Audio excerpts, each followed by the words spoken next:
Hello to the internet, to the people on the internet. Hello.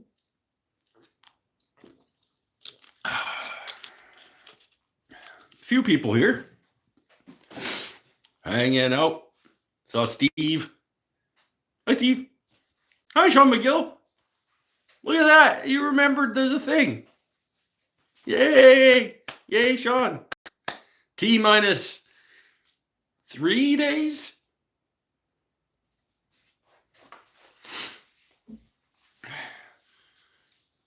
Just wrapping up a bowel movement. Good. That's sweet.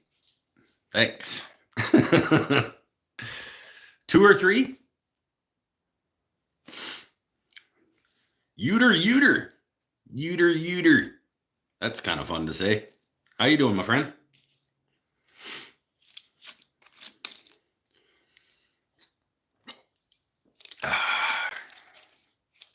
I'm gonna make supper tonight, so when Todd shows up, he can go somewhere else for a bit and then come back.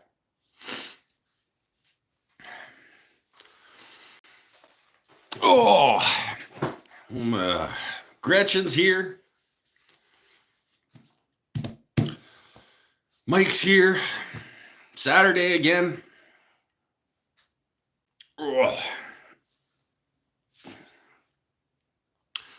What's cooking tonight? Steve-O, I'm going to make another concoction. I think I know what it's about. It's going to be a steak taco, cheesy, oniony thing.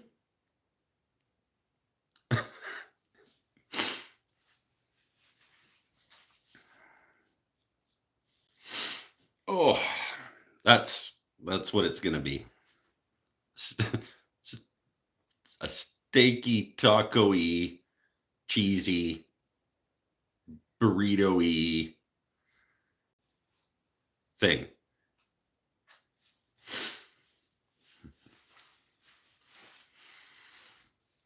Good bowel movement makes me happy and proud. Then again, I think, oh sure, yeah, okay, you can be proud.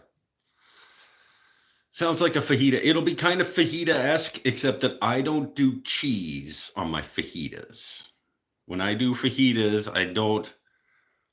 I think I might be in the minority, but I don't cheese my fajitas. I cheese my tacos. And this is taco seasoning as opposed to fajita seasoning. Enchiladas, rice, and beans. I was thinking about doing a more of an enchilada-y type thing, but not going to take it that far. Matt's here. That's traditional. What, not cheese? I was just programming a new GMRS radio with chirp and testing it out. That sounds great. I love Gummer's radios. Gummer's radios are my favorite kind of radios.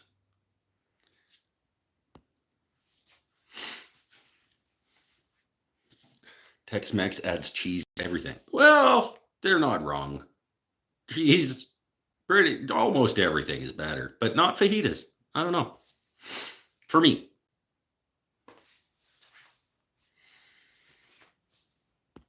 I guess we'll just get something going. Might as well start something over in the nutritionalization station. What should order of operations here? 2 pans.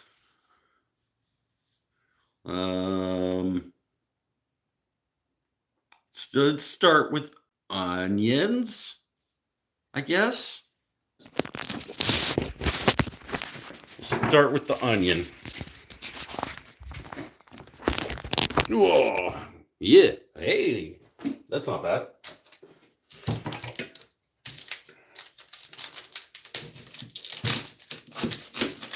Do like half an onion.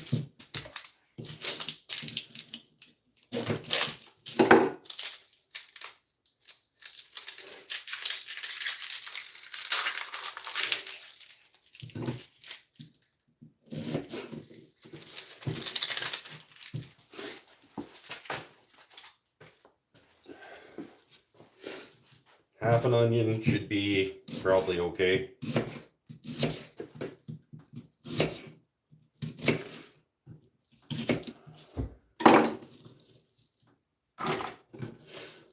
Make a couple of taco-y, fajita-y type things.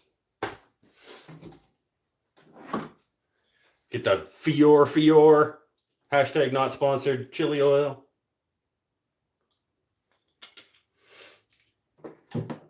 Need some heat.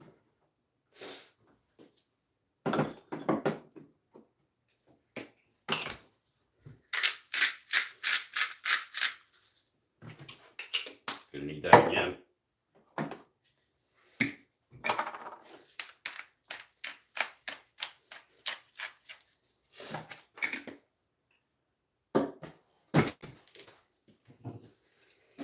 Keep the onions rocking.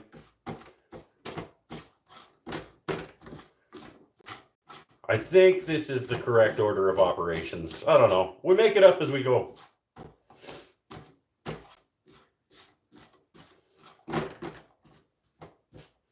Gretchen, have you gotten yourself any of the Fior chili oil?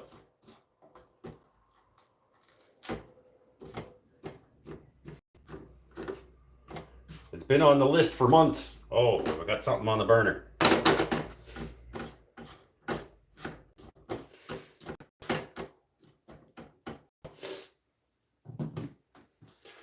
That was exciting, hey?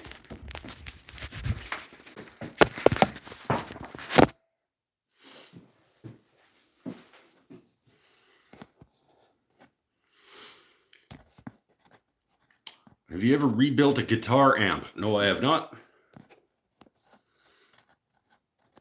Make it spicy. It'll be a little bit spicy. It'll have a little bit of kick. I like things to have some balance. I like a little bit of spice and a little bit of sweet and a little bit of salt and a little bit, just kind of like, I try to balance flavors out.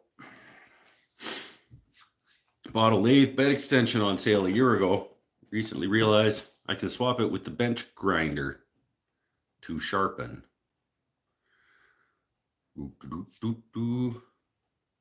What? If I need the length, I can swap it in. I don't understand how you swap the bench grinder with the lathe extension. Sounds interesting. Whatever's going on there. You just grab 2 board foot of walnut and call it a cutting board. You could. I've got about a board foot and a half of cherry over there. That's a cutting board.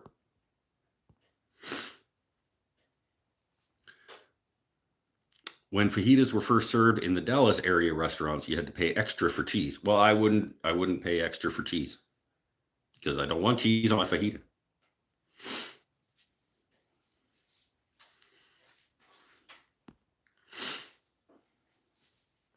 Trapped on a desert island with a plant.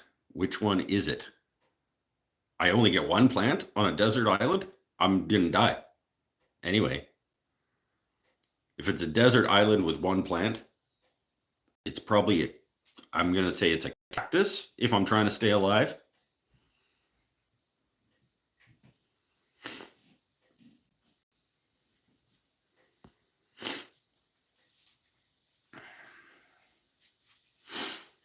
We're on low carb currently. Boo. I understand that that's a thing people have to do sometimes, but I would hate that. Wife made a real nice burger on low carb toasted bread. Okay. I've never had a low carb bread.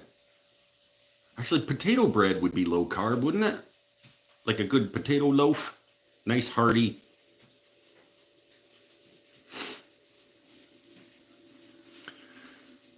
Pop the lathe extension under the bench. Put the grinder up where it would be at the end of the lathe.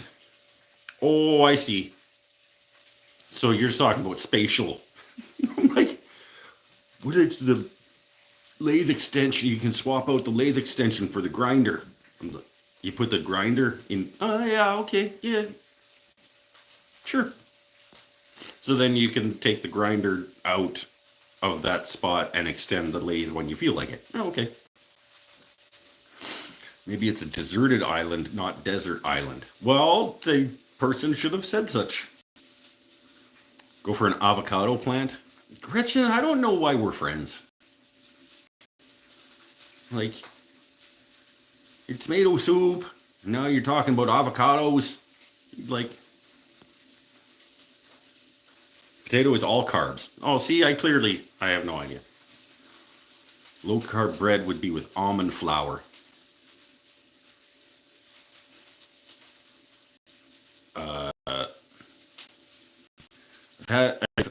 I've been forced to have like gluten-free options sometimes at places where there's like a gluten-free person or people, and I've never had a thing that should have gluten in it that doesn't have gluten in it that was any good at all.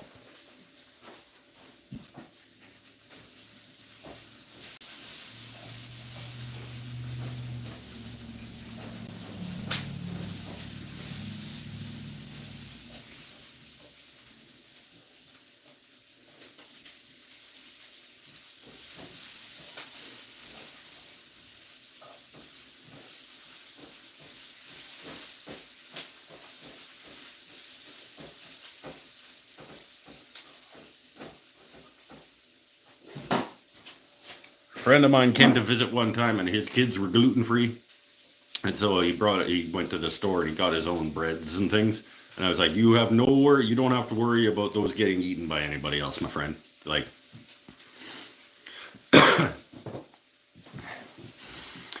brought it up because I was annoyed, sad.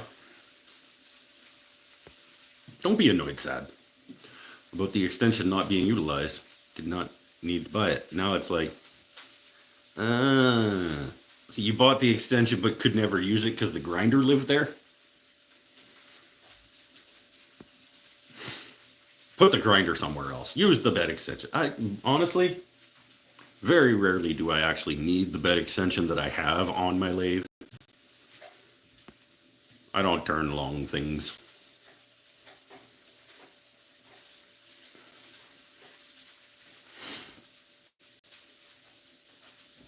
The longest thing I think I've turned was, well, the longest thing I can turn is like 25. And I've done a couple of rolling pins, but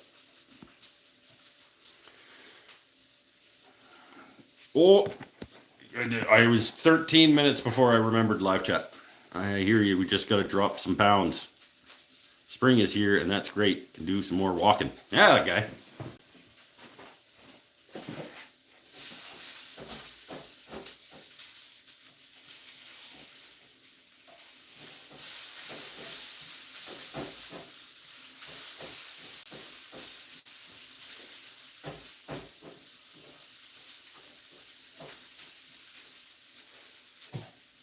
Down a little bit. Yeah, spring has definitely sprung. I went golfing. Not this week, but last week. Still a little chilly that day. Wasn't warm, but it was okay.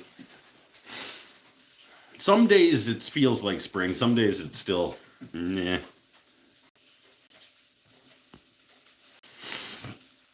But time continues to march forward, and spring will get here. You went golfing. I did go golfing. You can see my golf swing. If you watch the video that came out earlier today, I put my golf swing in there from when I went golfing. It wasn't good. I was pretty tight that day. Like I said, it was cold. I didn't have full rotation, but it's a relatively decent looking golf swing for a guy with a bad back and on a cold day.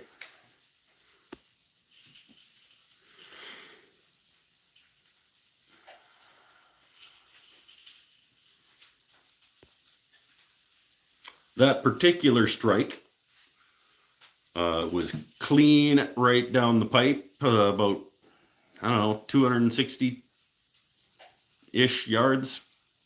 And the only hole of the day that I shot birdie on, actually. Funny enough.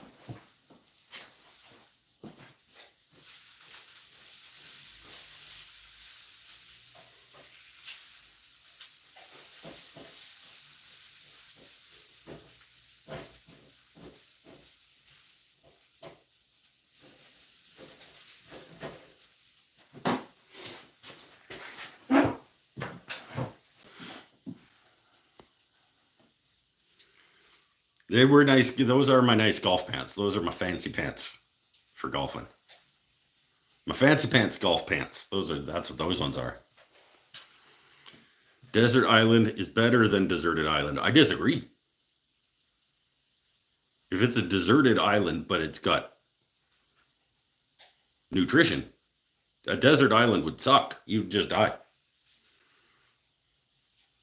A deserted island that has stuff growing on it, you could at least survive on. Archipegitus. Yeah, I got one birdie that day. But I didn't shoot high. I didn't shoot a bunch of high scores. I shot, I want to say, 86. So pretty good. But we were also being very generous with our gimmies. It was like, that's close enough. Pick it up. So probably without being generous with gimmies, I probably would have been in the, because my putting sucks. I probably would have been 92.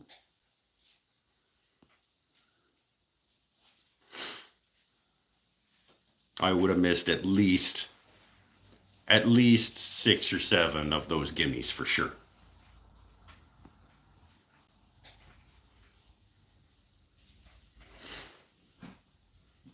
But golf's supposed to be fun.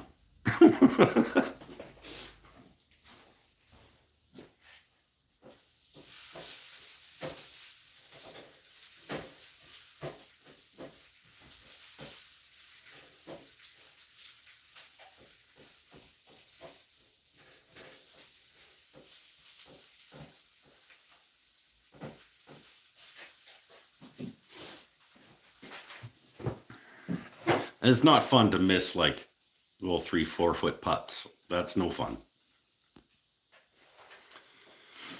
Those the John Daly looking pants. I don't remember him being that sort of flamboyant with his pants. They're like Swedish curling team pants.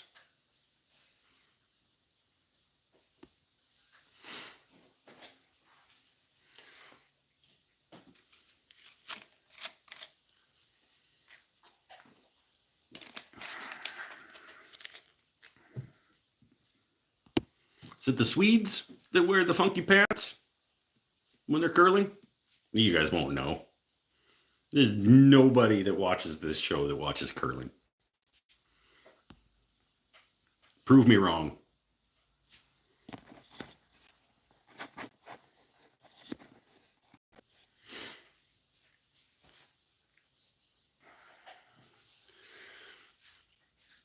My dad lived and breathed golf. Only time I ever remember him having a cold was from playing night golf in the rain. Yeah, nice.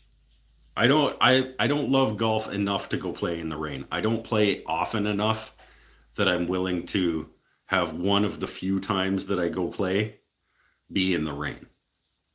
So I get out, if I'm lucky, I get out 10, 12 times a year. So I'm not going to have any of those times be piss and rain. If I golfed every week, sure, I'll golf in the rain, whatever. But you only get 10 shots a year to go do it. I'm not doing it in the rain.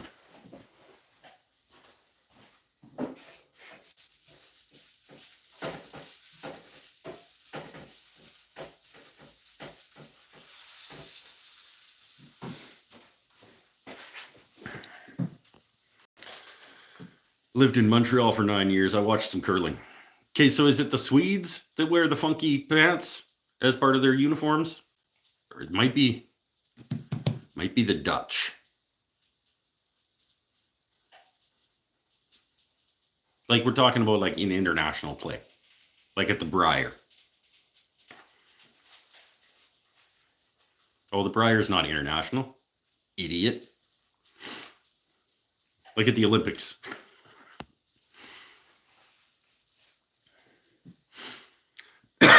I googled curling pants. You probably find some doozies, yeah.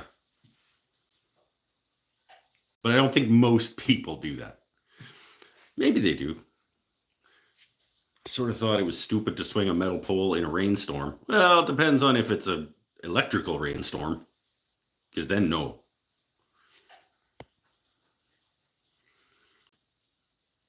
Golf twice a week. Twice a week would be great. If I was under the misconception that I was ever going to get to retire, I would golf twice a week.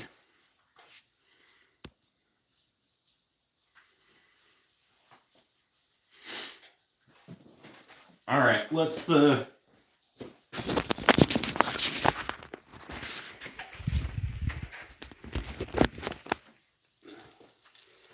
onions can go in a cup. Keep those aside for later.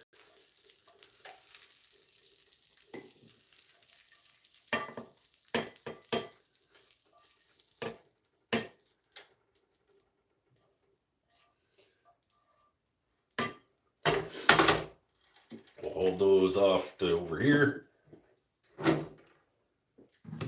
We got the steak stir fry strips.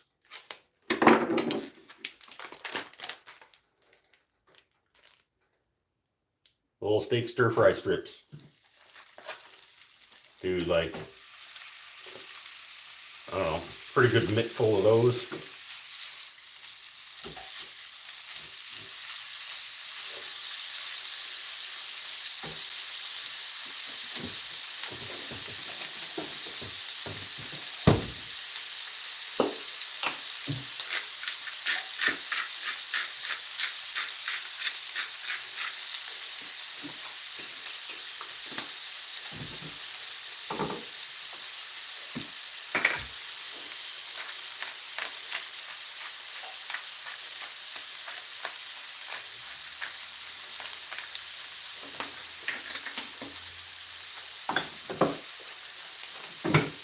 We're rocking the cheapo, the quick and dirty Old El Paso taco seasoning mix today.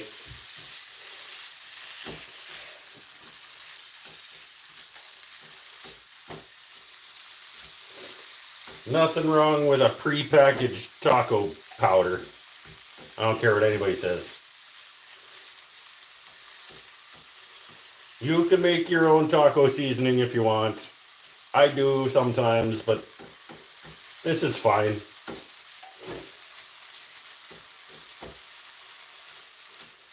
Just give those a quick sear.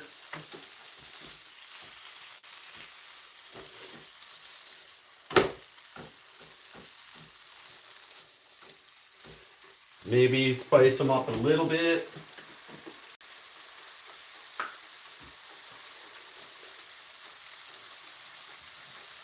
Quick little hit of cayenne maybe. And garlic them a little bit.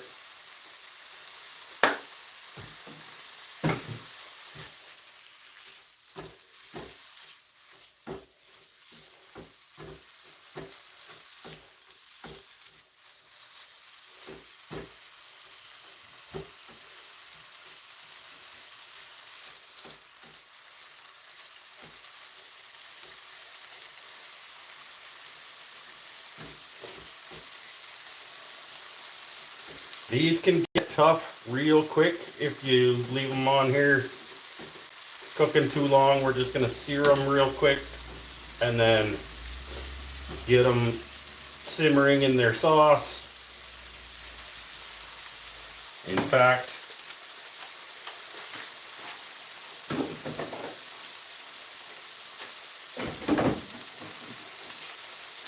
I gotta do up my sauce over here.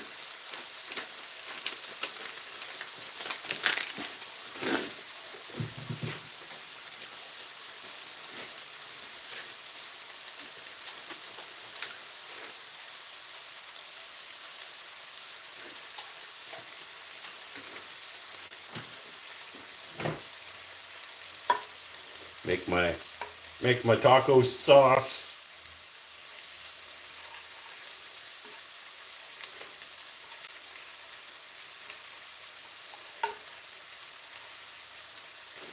And a little more water than that.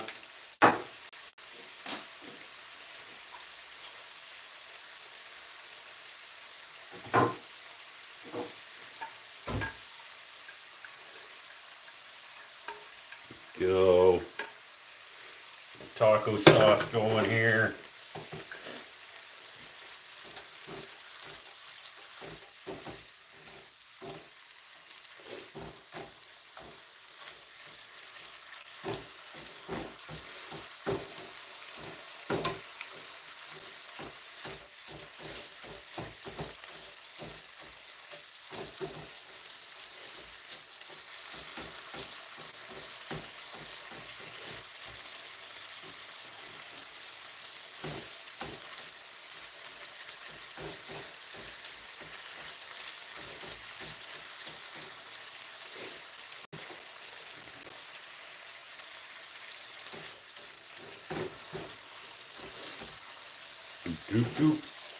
We'll talk. There's those little steak strips.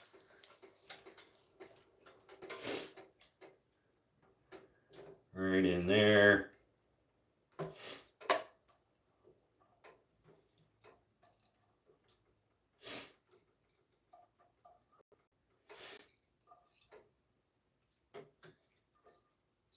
Those simmering away into their sauce.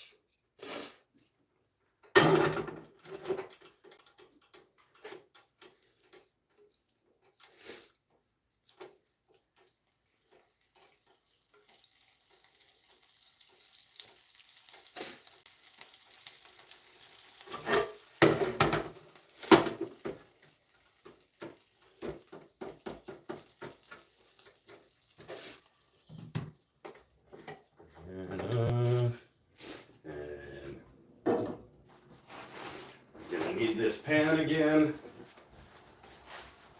so I'll just get rid of all that.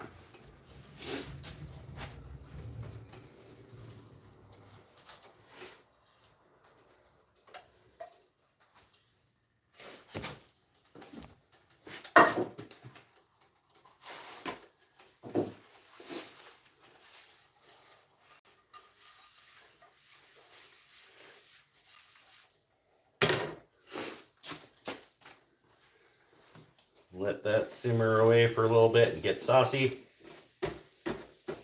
Oh, it's not going to take very long. I didn't use very much water. Let's get some more water in there.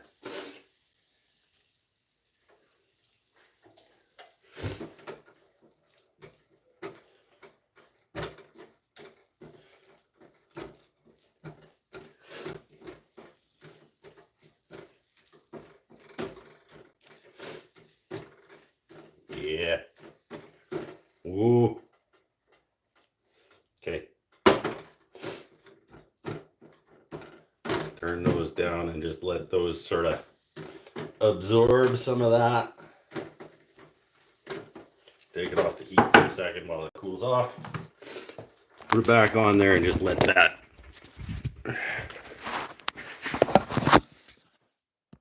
that sauce get absorby.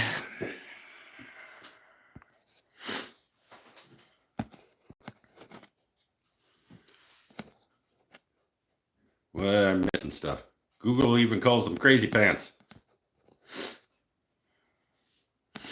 Norway.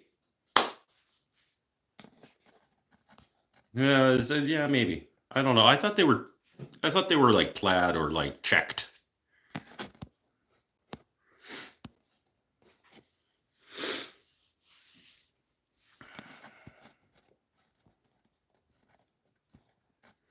Old El Paso is pretty good. Yeah, it's all right. It's okay.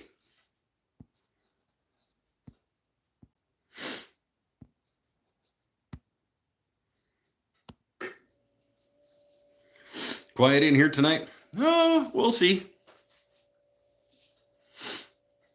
Still early.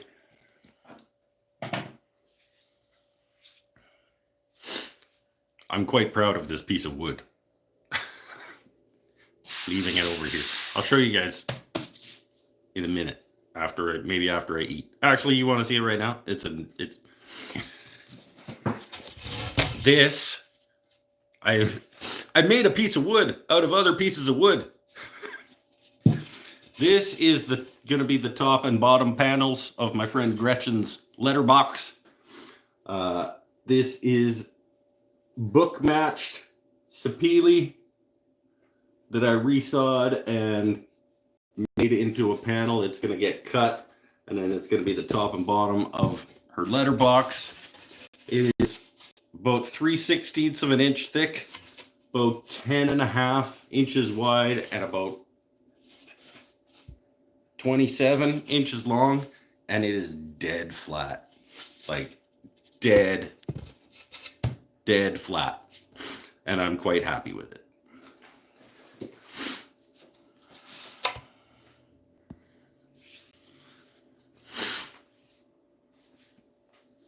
It's actually, in my experience, it's relatively difficult to get like a resaw book match panel that's thin to be flat. I don't know about anybody else, but this one dead flat at 3/8 of an inch, or at 3/16 of an inch, which for the rest of the world who measure things properly is 3.5 millimeters, something like that.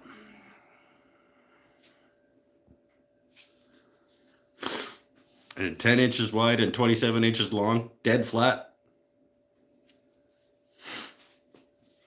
Let me get that back on heat.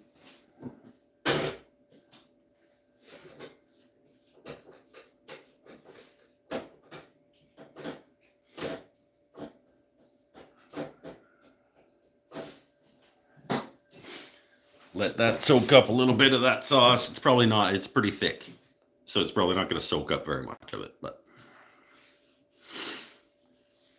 and then we'll get some tortillas out.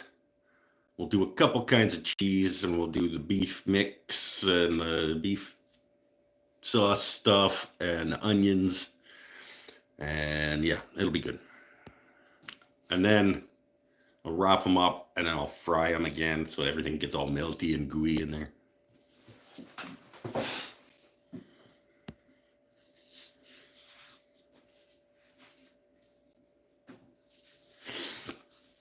That's a nice piece. Yeah, I am happy with it. I like just looking at it because it's like just the flatness of it. It's just like kind of surprising when you make a panel like this and it stays just dead flat in all directions. Like when you drop it on the workbench and it goes like, you can hear how flat it is. You know what I mean?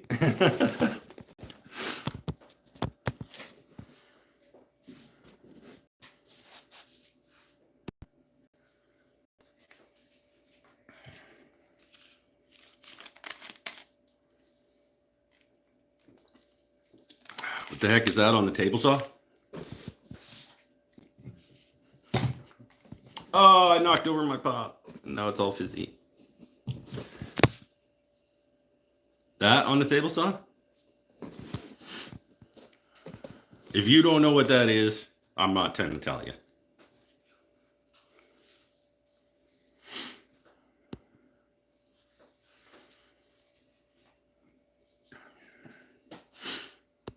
It does look like a stool. It looks a little bit. It looks like the beginnings of a stool.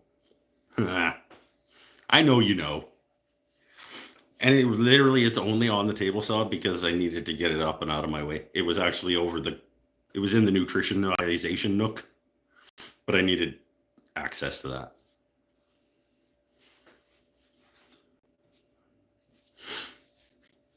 It would not be comfortable to sit on right now.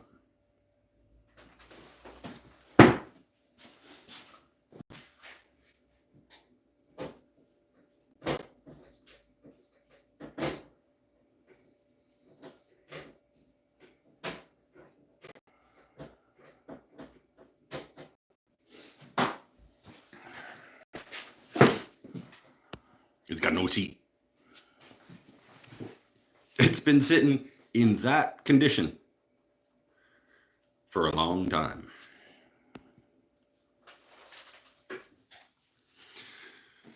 It got to there relatively quickly, and there it stayed in terms of its construction. My shop smells better than your shop. My shop smells like tacos.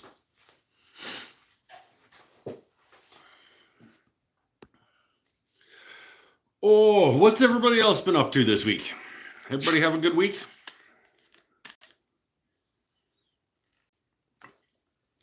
I knew it was in a corner, but did not know it was glued or pinned together. It's not. It's none of the above. It's not anything together. It's just, that's just.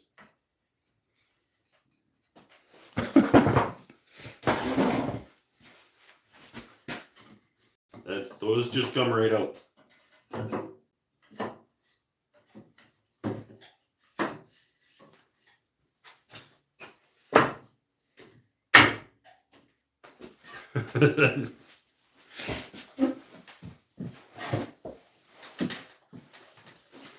That's just tenon in.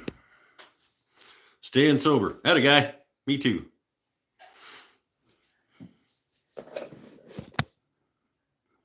The old friction fit.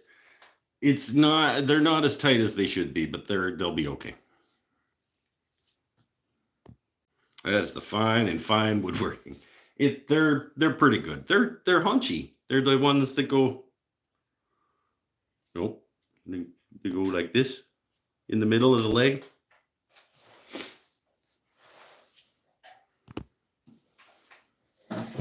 Ooh.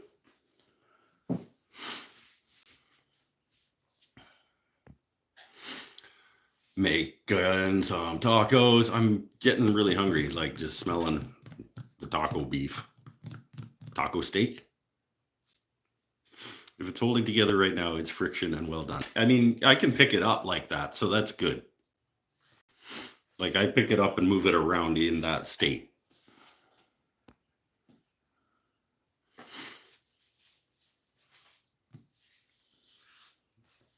But yeah, you can knock it apart a little easier than I would like.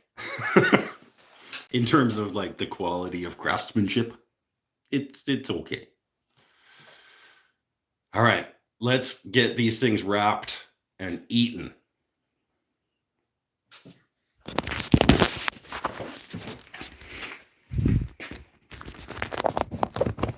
Wrap them and eat them.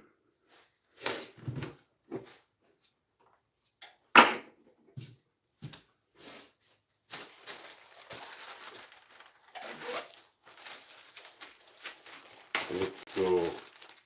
It's probably 2 tacos worth there.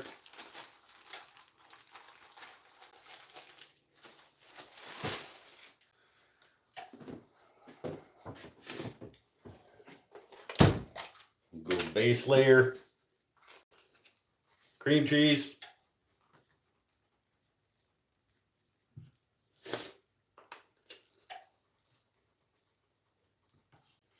Good healthy bit of the garlic and herb cream cheese on the base. Go taco beef.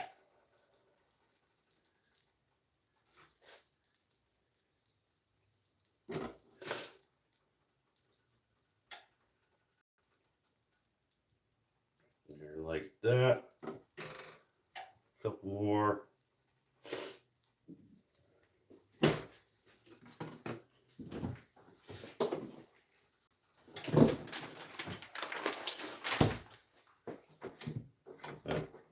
Just throw it on there.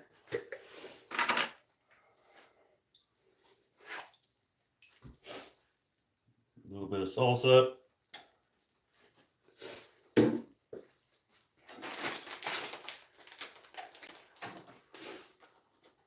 Go.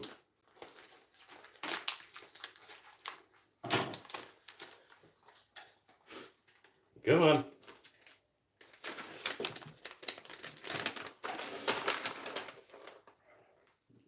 Cheddar.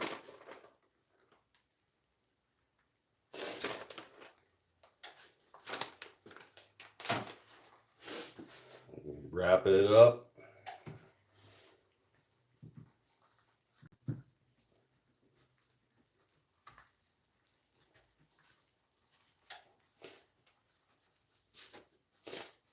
Ah, I broke it.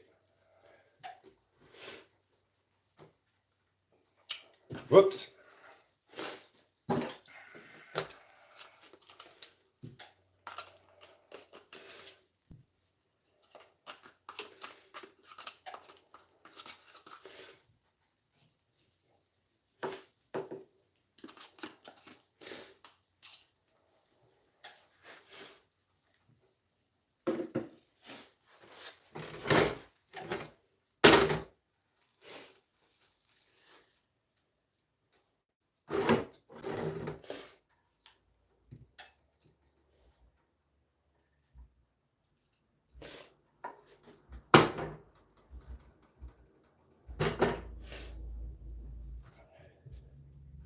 Oh, I overfilled and I broke it.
Oh,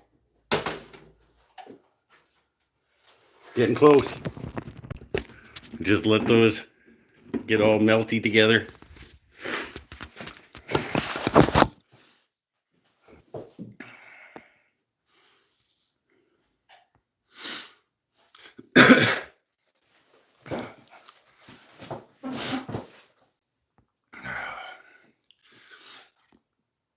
Thinking about having another kid? No. Don't do that. Kids are the worst. Never had cream cheese on a taco? It adds a little something something. Bill Krulick's here. Been working on a certification in a new to me accounting software. I cannot think of anything I would rather not do than become certified in an accounting software. She's a tomato soup, avocados, accounting software. I don't know why I'm friends with her.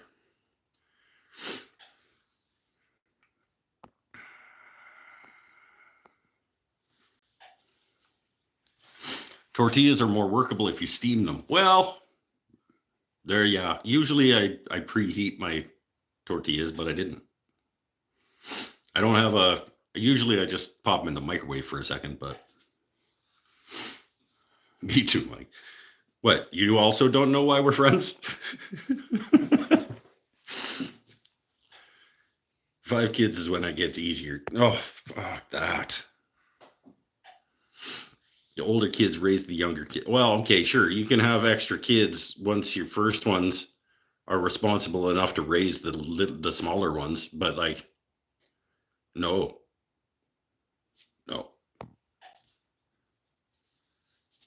You got a bunch of fucking kids running around. They're like, you could 5 birthday parties a year? No way. Nope.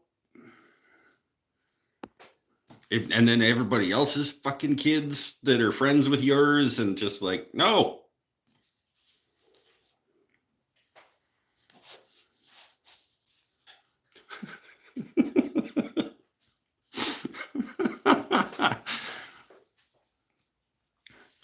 Spent the day installing a home security system upgrade. Nobody's week sounds very good. No.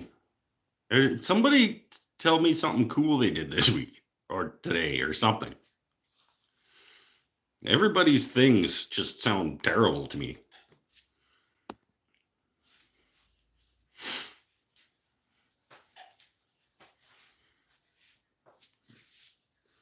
This week was just expensive. Yeah, I imagine it would be the last little. Well, most of the expenses should be out of the way. You only paid today or this week? Wow. Okay. Yeah, that would be expensive.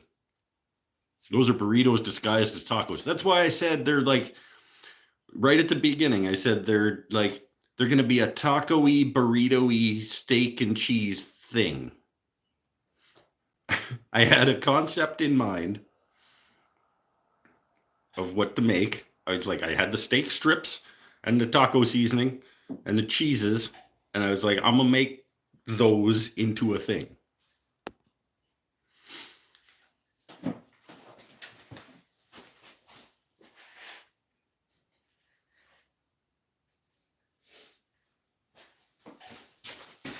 And you know what it'll be? It'll be delicious, is what it'll be. Had to hire a lawyer for your security system? Or a separate item? Went to a woodworking convention today. See, now we're talking. Tim comes through with the something cool. Met Tom McLaughlin. All right, on. Got a steady rest for my lathe. Hey, okay. That's good. We gave the lawyer a bank draft. That's not. Damn it, Sean.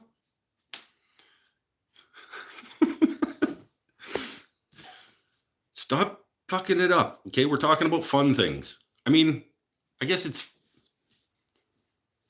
getting the purchase of the house completed is pretty fun. Like, I gotta say, it's stressful and it's but yeah, it's a good feeling.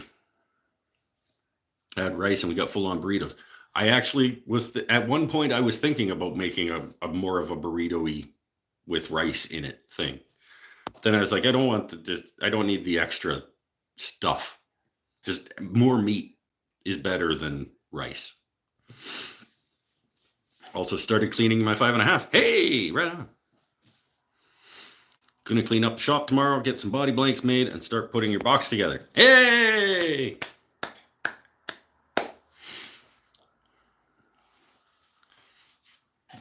How is all of the parts? How are your parts doing, Paul? Both hands are functioning. Both feet are functioning. Both hips are good. Like,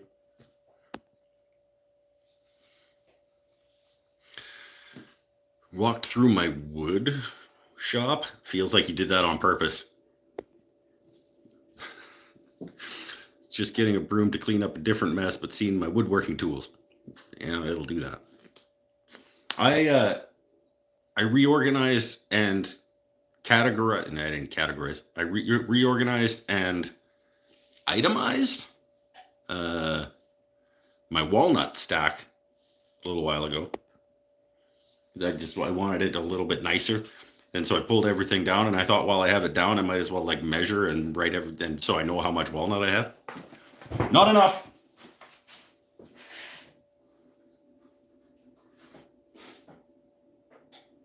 Turn that up a little bit. I have, wait, hold on. I have it written down. I thought I put it in here. Oh, yeah. I have, this is my walnut list. This is what I have. I have about, I only have 52 board feet of 4/4 walnut. And only 10 and a bit board feet of 8/4. I only have like 63-ish feet. 63-ish board feet of walnut is not enough. Like, why do you even have any? You need at least twice that much.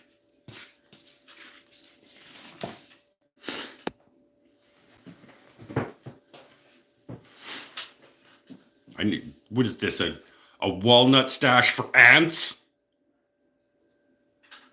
Needs to be at least 3 times that big. My hands are fine. Climbing a ladder today made my ankle hurt. Took 4 hours to install the camera. Only good thing was the enchiladas. Won't talk about missing plug on my Van's oil pan. Good call. What about the corner cabinet from last week? Did you get the angle grinder or the axe out on it, or the flail? Did you take care of that cabinet?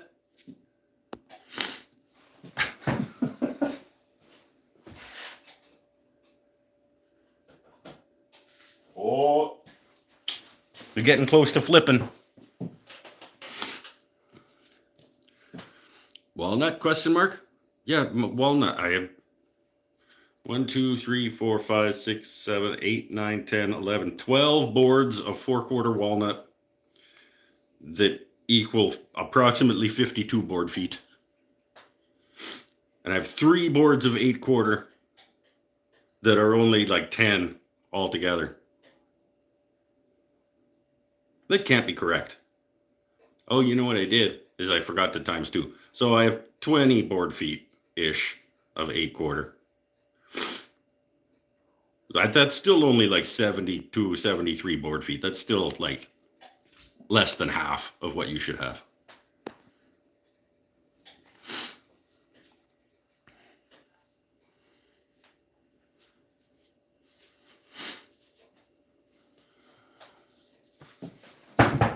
Flip these guys. Oh, yeah.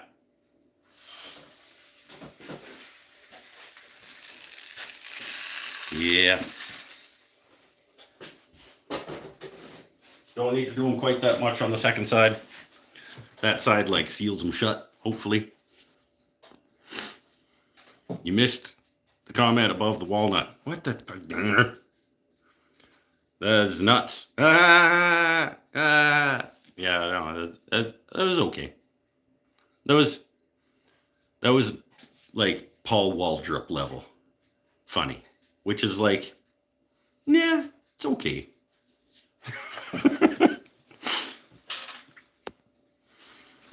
Snacking on green tea and crystallized ginger slices. That sounds almost as awesome to me as learning a new accounting software.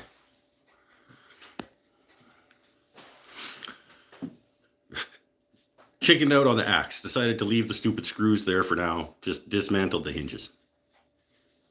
Sure. It's not as fun.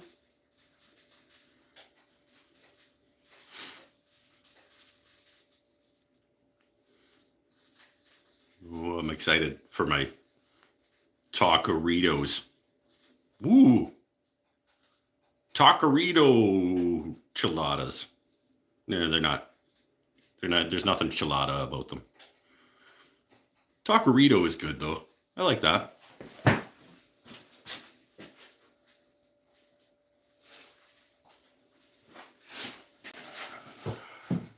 They're gonna be messy. I might get my face messy. Hope you guys are ready. Oh, where's Mikey B? He will love watching me eat these.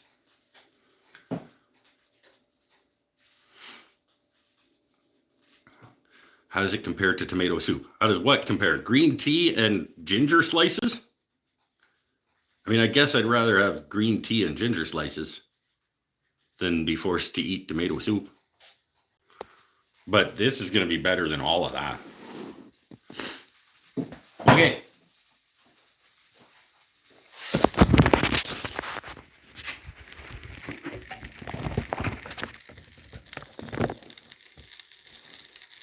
Oh, oh. Yeah.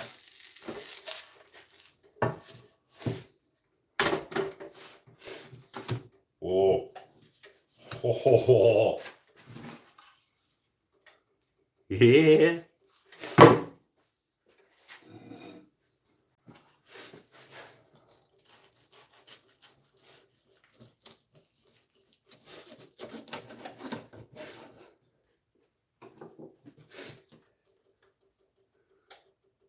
Oh. What? Oh.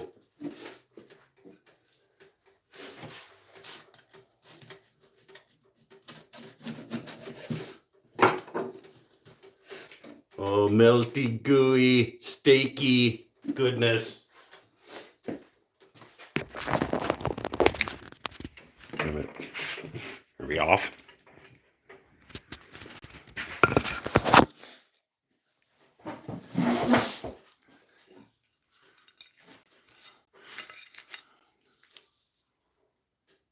Oh. Turn off your burner. I did. Taquerito would make a good food truck name. It's true. Yeah, Taquerito. Come on, buy the Taquerito. Leftover cottage pie. I don't know what cottage pie is, but you usually sound like you're eating pretty good. Couldn't eat half of one of those? Well, yeah, because your stomach is like the rest of you. It's the one with the crack in it first. That one got the split when I was rolling it up. All right, taste test. By the way, this is technically a Mike's never had this food before. I'm not getting the sign.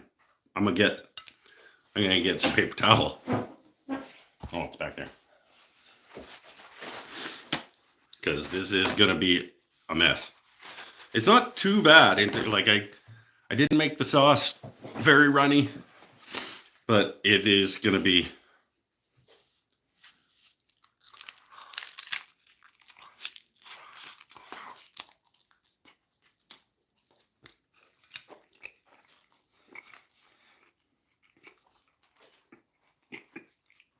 Oh,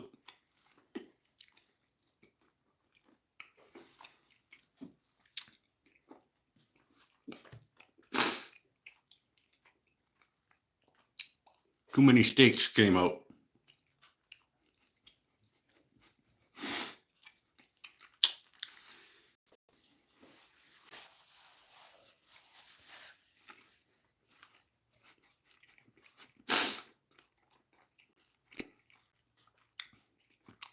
Too many steak strips came with the bite.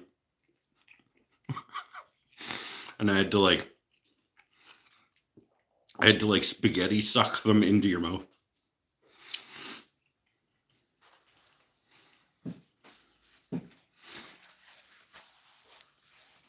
Oh. Yeah, Eric, tell us about cottage pie. Is it like shepherd's pie? Was there expensive napkins? Only it's because I'm so classy. I only use the expensive blue napkins. Should he be eating this? There. Next bite, we'll do it properly.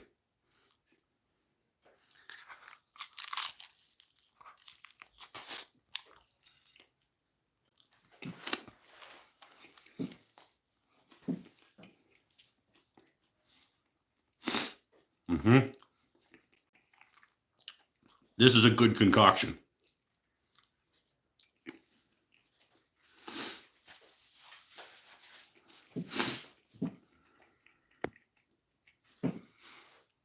Mike's never had this many steaks at once before. I think I have. The first bite though, I got like an extra, I just got the tip of a couple of the strips, and they all just came out with on top of what I thought I was getting in my mouth. So that was a little bit too much on the first bite. This is a good balance though of like creamy, cheesy, spicy, sweet. I didn't put the onions in it. You guys, we're supposed to go cream cheese, beef, onions. I got a cup of onions that I cooked over there that are just, now I just got a cup of cooked onions sitting there.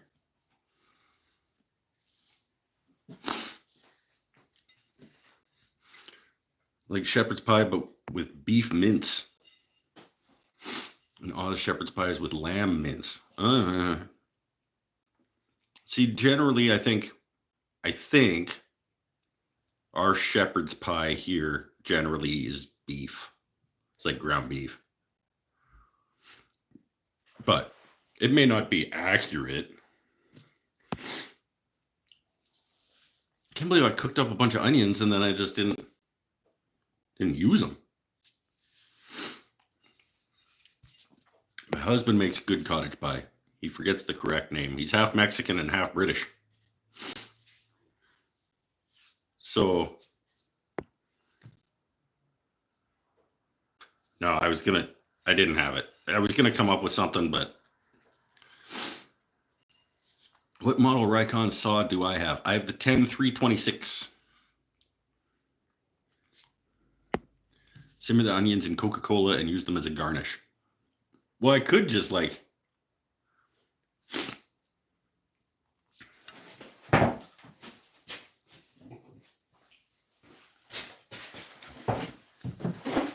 just do like this.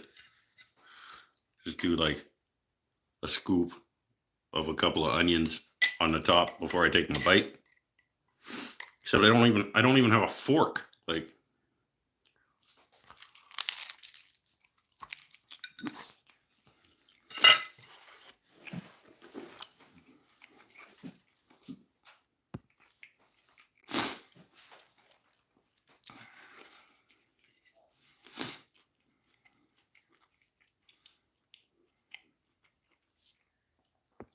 I assumed you left them with the steak. That's what would have been smart.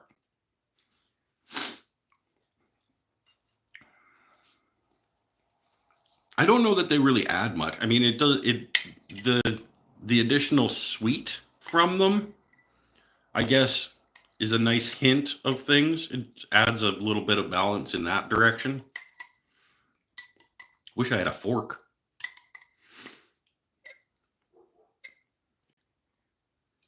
That's what on the whiteboard right now, observant folks who have seen it a couple of times now will have noticed that there is something called kitchen riser thing on the upcoming section of the whiteboard. That's essentially a box for the hot plate to rise up. That's why it's called a riser thing. And then it sits on that, and then inside it'll be either a drawer or a cubby of some kind to store utensils and plates and things. And then I'll be able to keep forks in here.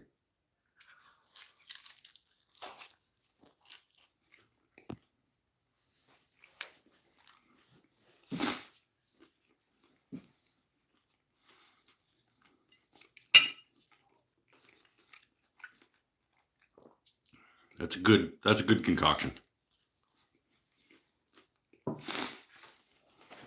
I think I'm going to eat another half. I'm going to take a break. It's a little bit heavy and it's quite rich. I'm going to eat one, like whole one. I'm going to take a break and then I'll eat the other half. I think that's the definition of it. What? Well, a shepherd is a sheep herder. Yeah. But shepherd's pie, I mean, it's a pie for shepherds. Doesn't necessarily need to be made out of sheep. Like, you could murder a cow and make a pie out of it as a shepherd. And then if you ate it, if a shepherd made a pie out of dead cow, it would still be a pie belonging to the shepherd. So a shepherd's pie that would not have sheep in it.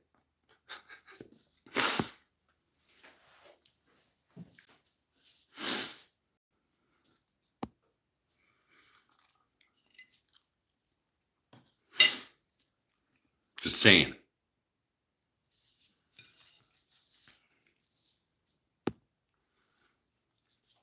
So what, Tim, what woodworking show did you go see? Was it one of the, like, whatever they're called, the woodworking shows? Isn't there like a circulating one that's called like the woodworking show? I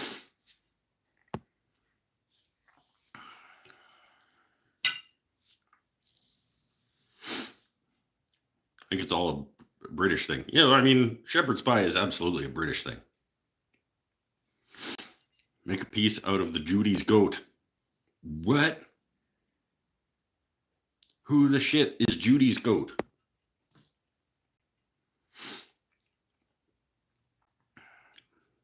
Make a piece out of the Judy's goat? I mean, it's a cool sentence, but I have no idea what that means.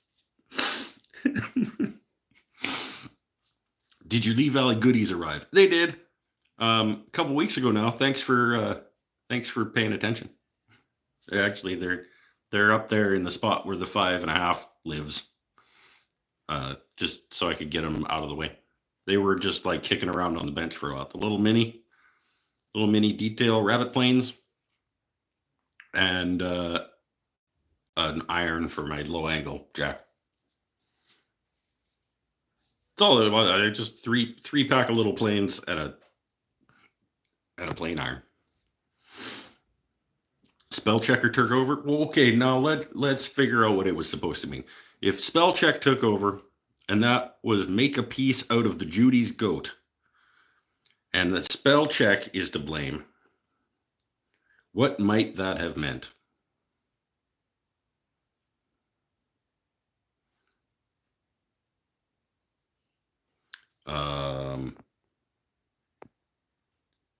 Don't know.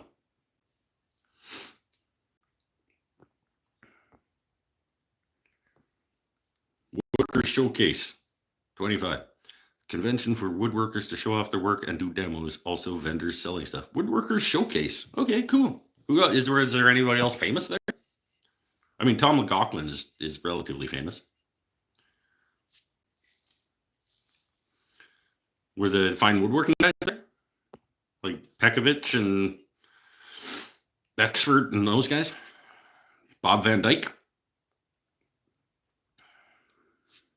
Oh, I guess New York is... Those guys are in where? New Hampshire? I mean, it's all the same.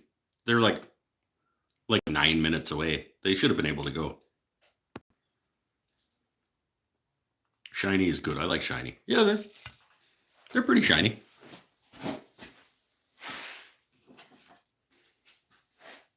They're pretty shiny. They're cool.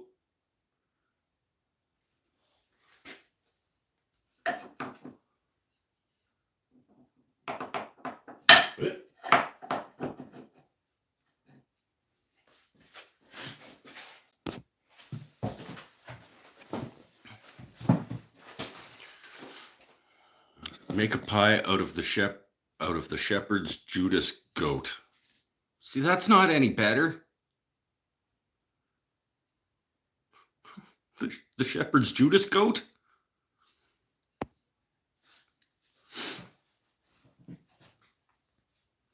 Damn it, Bill.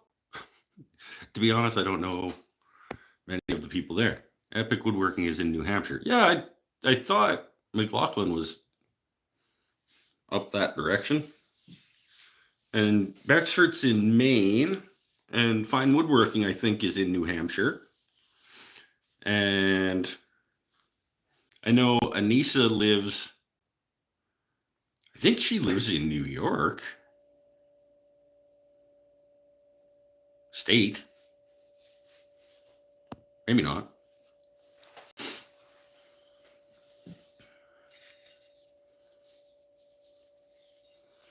Are those planes for making popsicle sticks? No, they're for being pretty. I don't actually know what they may never get used, but they're pretty and I like them. And shut up. They'll get used for something. I think Fine Woodworking was there too. Oh, okay, cool. Yeah, Bob Van Dyke owns, well, in Connecticut. He owns the Connecticut Valley School of Woodworking.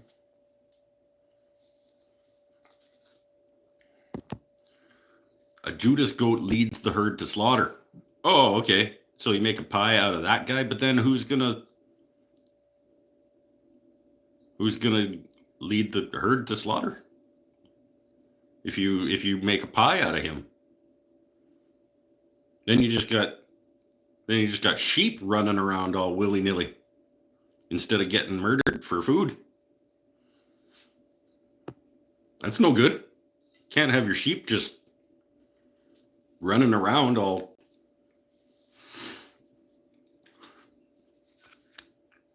I'm going to have a cigarette before I continue with my Taqueritos here.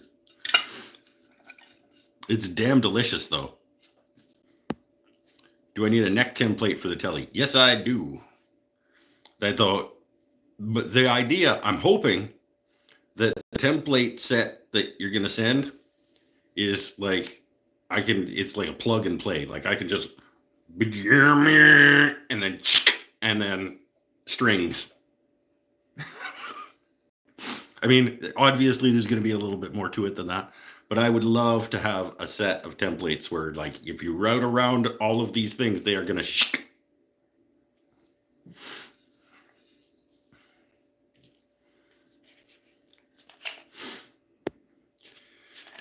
I have an 18 by 18 by 4 box to ship them in. 18 by 18 by 4.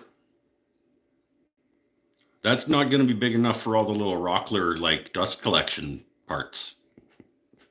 Paul, you're going to need a bigger box.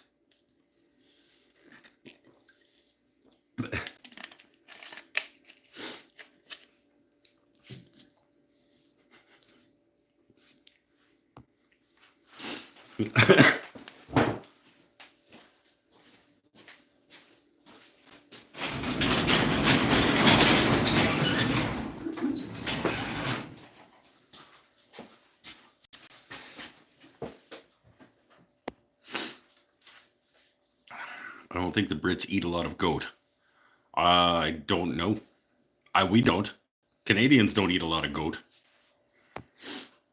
Trying to watch weight for shipping.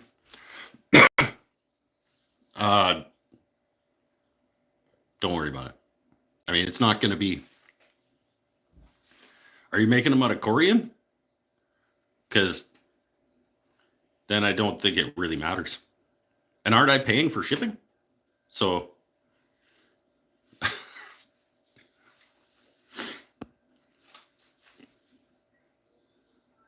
I'm bummed out that Clearview Cyclones is gone now. I've never experienced a Clearview Cyclone, so I don't know. I would like some updates on Nova / Technitool or whatever it is, though. I think I need to replace the bearings in my Nova Comet. There's a little bit of a click that started happening about halfway through the cherry bowl.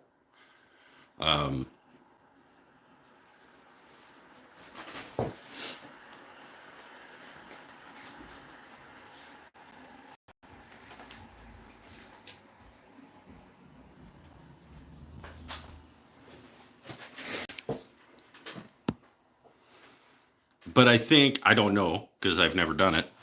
Changing bearings in a lathe, I don't know if you need like Nova Comet bearings. I think you kind of just. I think a bearing is a bearing is a bearing, as long as it's the right size, isn't it? No, I'm making them out of Baltic birch 1/2 inch. Lasts longer than MDF and won't break during shipping. Okay. And then I guess, I mean, in theory, I could make my own, like, corian. I go to the countertop place and get a piece of corian and make my own, like, permanent one or whatever, if I wanted to. Or I could just make a stack of MDF ones, and then if I have, like, the master template that you send, and then I could just make disposable ones. With respect to Technitool, I ordered a Nova Chuck from Grizzly, and I received it all right. Oh, okay, well, yeah, but what happens if you need, like, I guess other jaws also fit on that one then? I think somebody told me that Axminster's stuff fits on the Nova stuff.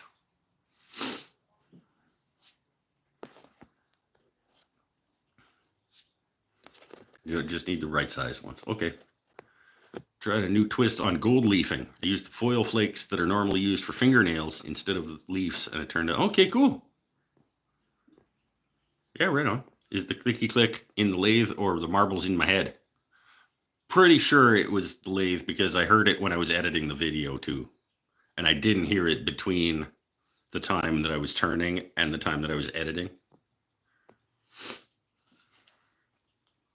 The bearings should have numbers in them, and you can get them many places. Well, I got to figure out how to get them out first.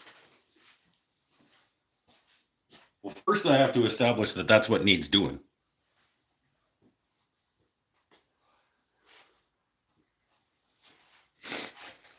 I don't know, maybe one of you guys can tell me. If I go over there and turn it on and you hear the noise that it makes, are you going to know if that's a bearing?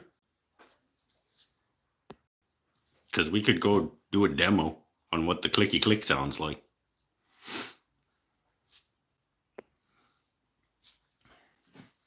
I want to eat the rest of the taquerito, but it's heavy. I didn't eat all day, so I wasn't quite ready for like the cannonball of food that was going to make contact with my stomach.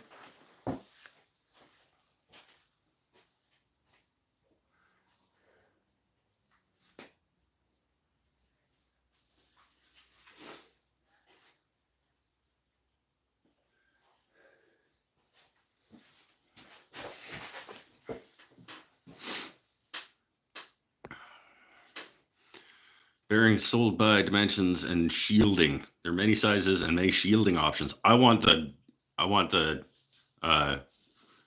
titanium oxide, black titanium. That's what I want. I want the gunmetal. That's what I want, the gunmetal finish bearings. Quick pretend I was here the entire time when he gets back. We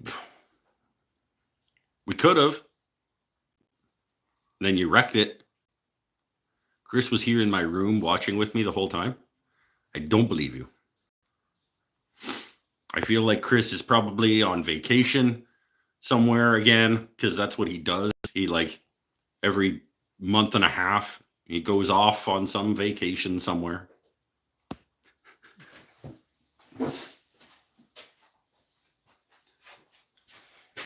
He's in a Super 8 hotel in some far off destination. Sent you a YouTube video on swapping them out. Oh, okay, cool. My lathe had a kicking sound. Found out it was the pin for the indexer. I used to work at a place that made car relays. My machine spun the coil windings for them. We had a tool. We could turn the spindle real slow and hear every ball click. None of this information is helpful, you guys.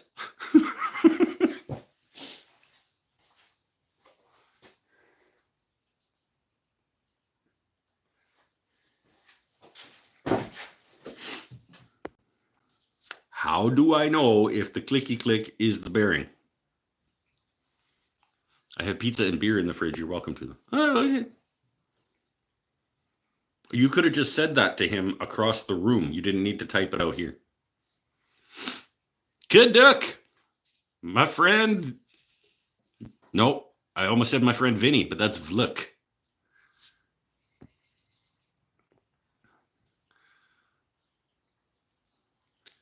Changed them out before on my old Harbor Freight lathe. Took about an hour. Oh, that's not too bad. Let's hear it. Yeah, okay.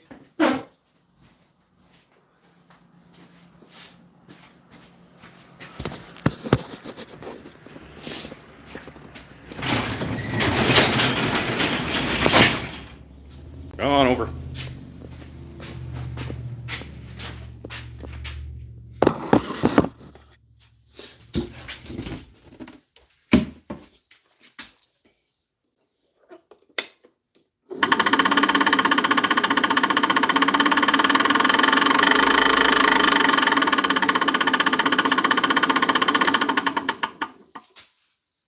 Is that helpful?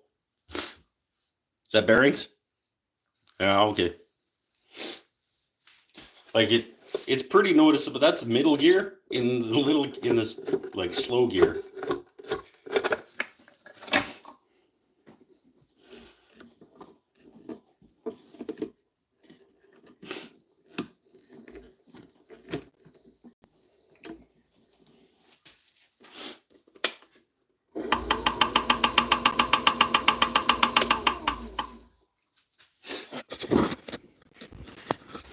Yeah, click, click, click, click, click, click.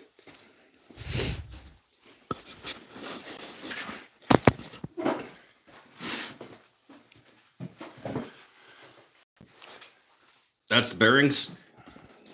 Can you turn it by hand and feel it? I don't know. I'm back over here now. The thing that I didn't think it was bearings when it first happened, because it started happening right after I changed the belt to get to a new speed. And I was like, oh, I have done something. It's not sitting properly in its little grooves or something. Because I went from medium to slow to go to sanding, and that's when it started. But then now it just isn't going away. So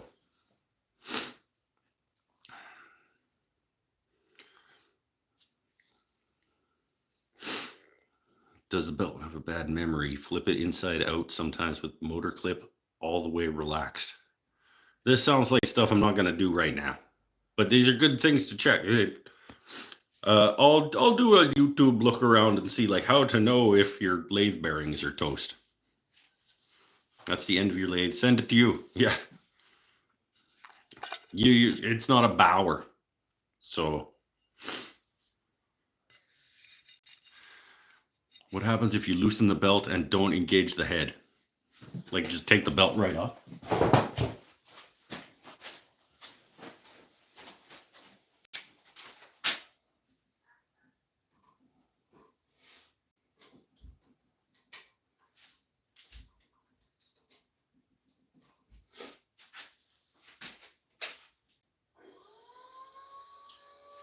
Oh, that sounds good.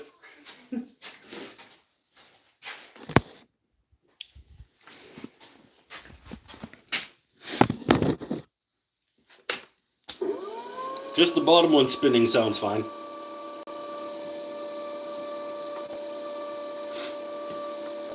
This doesn't, like, I don't feel anything. Like, it feels like it's spinning pretty good when I'm just doing it by hand.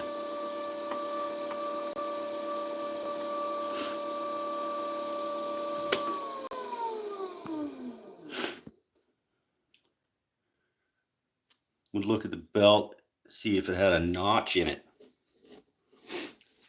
I can't get the belt right out, but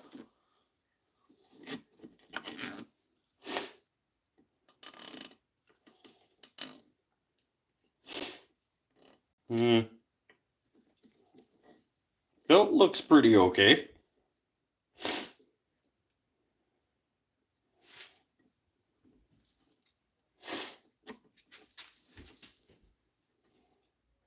Not seeing anything in the belt that's jumping out at me is a problem.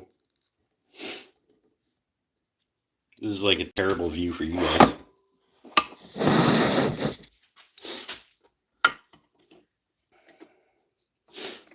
Belt looks pretty good.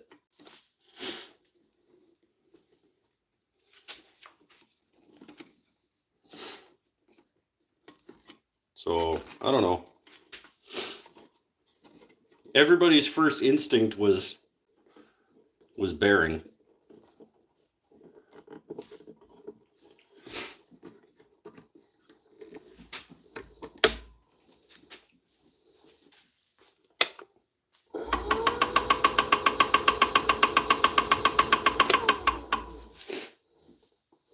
But I don't feel like when I turn it by hand, whoever was asking, like, do you feel anything when you turn it by hand?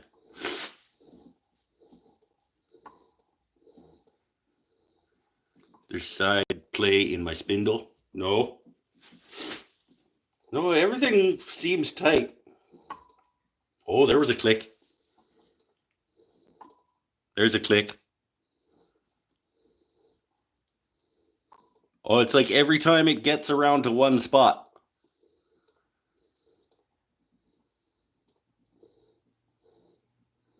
There it is. Okay. There's like one spot when I'm turning it by hand. Click.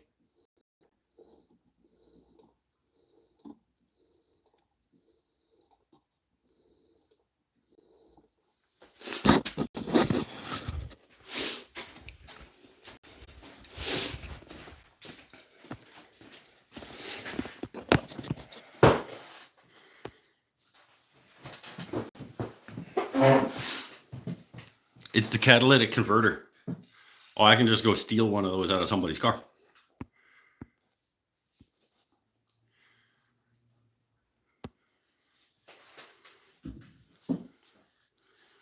Pull on your spindle lock.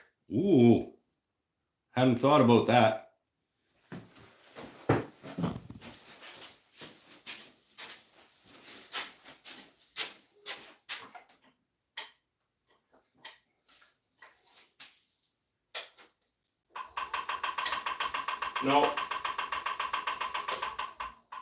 No, even with the spindle lock right clear, it's doing the clicky click.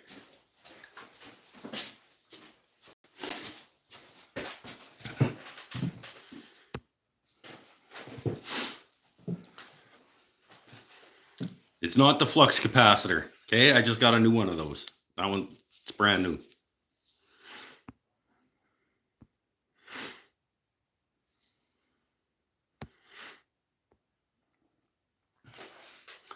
Mr. Sean McGill,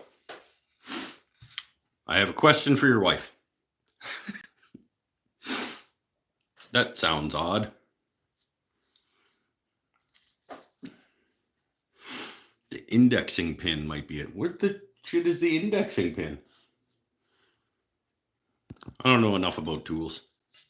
Like the actual like mechanical makeup of tools, I don't know enough.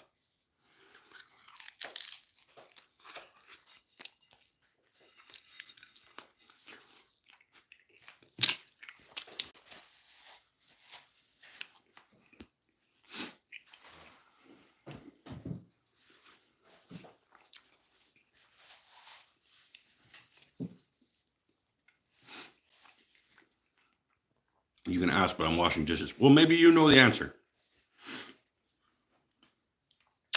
What is your wife's favorite color?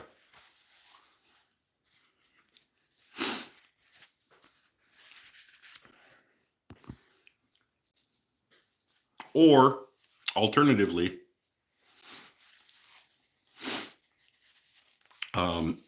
if, hypothetically speaking, if you were to hang a piece of art somewhere, what would you like the predominant color of that piece of art to be?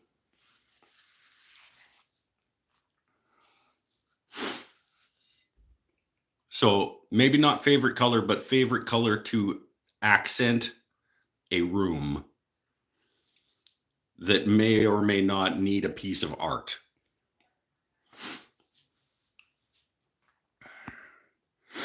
What are we eating? I made a taco type burrito, steak, and cheese situation. Stir fry steak strips, fried up and then made into with taco spice, and then cream cheese and cheddar cheese.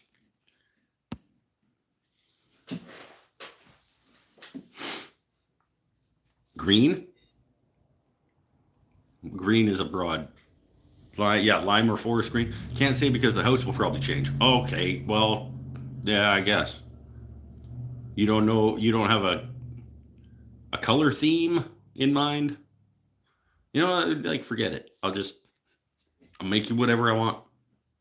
I wanted to make you something that you were actually going to want to hang.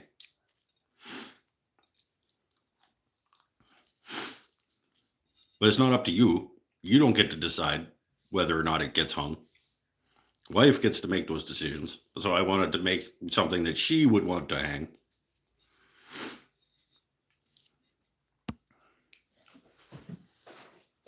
Can we vote? Yeah, Pinnell says we should just vote for what your wife's favorite color is.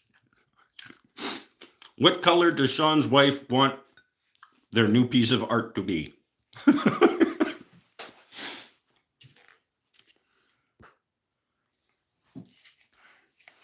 Black it is. Yeah, I mean, monotone, I guess.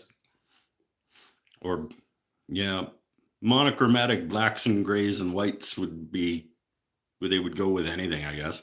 But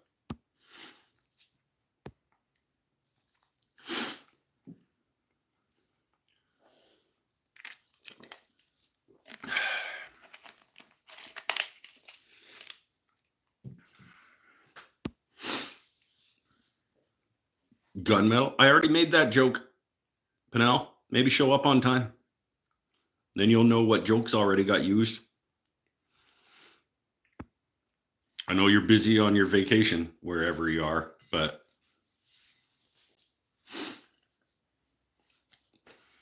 realize I don't have a Strat hanging on my wall because you've never built one. Might build one of those. Don't bother. Strats are garbage. They're just...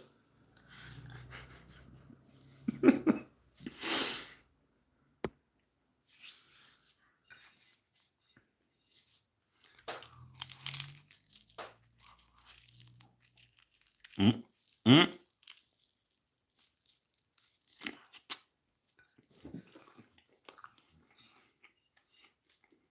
Mm-hmm.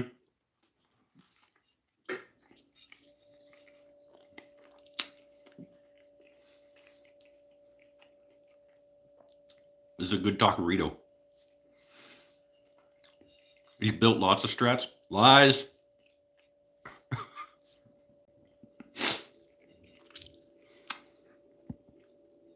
Tim's got 2 Strats and a telly, and a couple of mandolins and a harp or something. What is it you said, like, I'm not going to be able to get to your plane for a while because I've got all these instruments all over the place.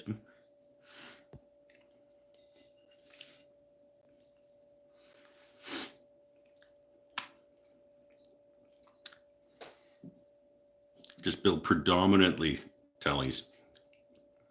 Nope. It wrecks the joke, Paul.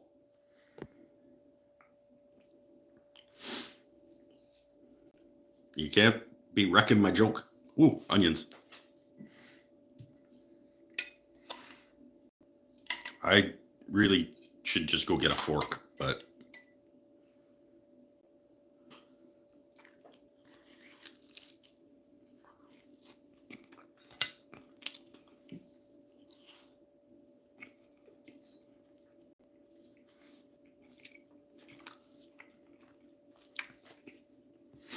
Ooh.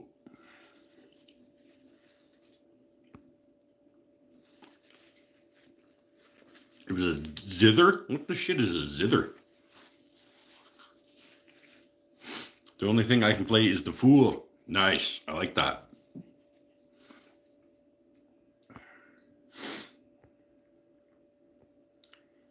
The praise and worship leader at our church,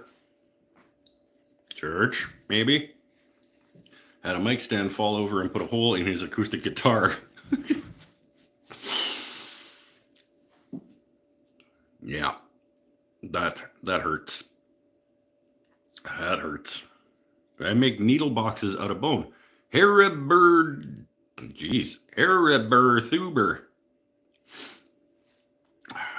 Heriberthuber. Some of you guys change your names just to mess with me, I think. Some of you should change your names so that they're easier. Heriberthuber. Needle boxes out of bone. That is cool. I have never worked with bone.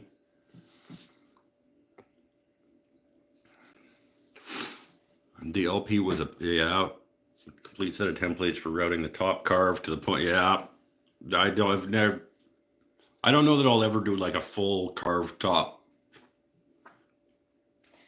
Les Paul thing.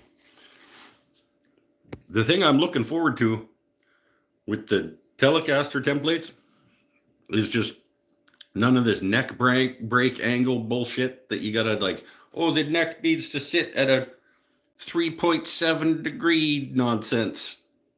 Like, just flat. Everything flat.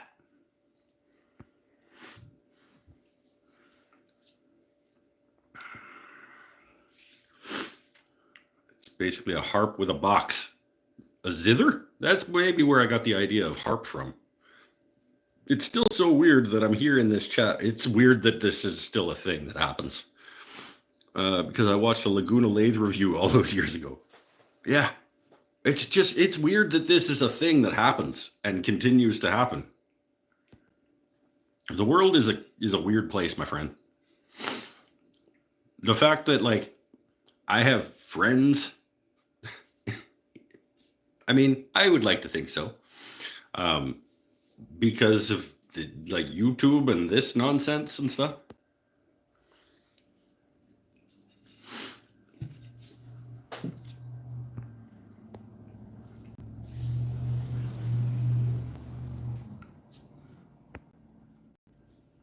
Like, here's a weird thing, John. You watched a lathe review. It wasn't even really a review. It was a lathe like unboxing. You watched me take out my lathe and set it up on YouTube. And now I'm asking you what color the predominant color of the art I am making for your wife as a housewarming gift should be. Like, that's pretty cool.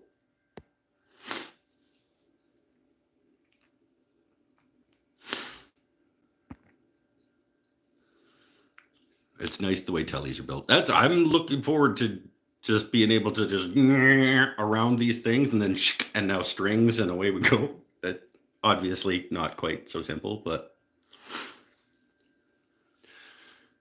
I power sanded bone once, just once, never again. I've heard that bone is not a fun thing.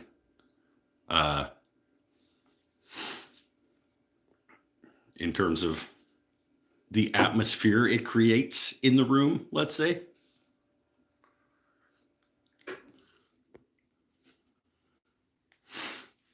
I started watching after I found him on YouTube shortly after I won my Laguna lathe. Yeah, Paul won a 1216 for free because that's what Paul does. He wins tools. And he looked, oh, I wonder what I just won. And he looked up the lathe on the internet and found this idiot. And now he's still here. I guess it depends how you define friends. Yeah, exactly. I mean, until you guys prove me otherwise, I consider you all friends.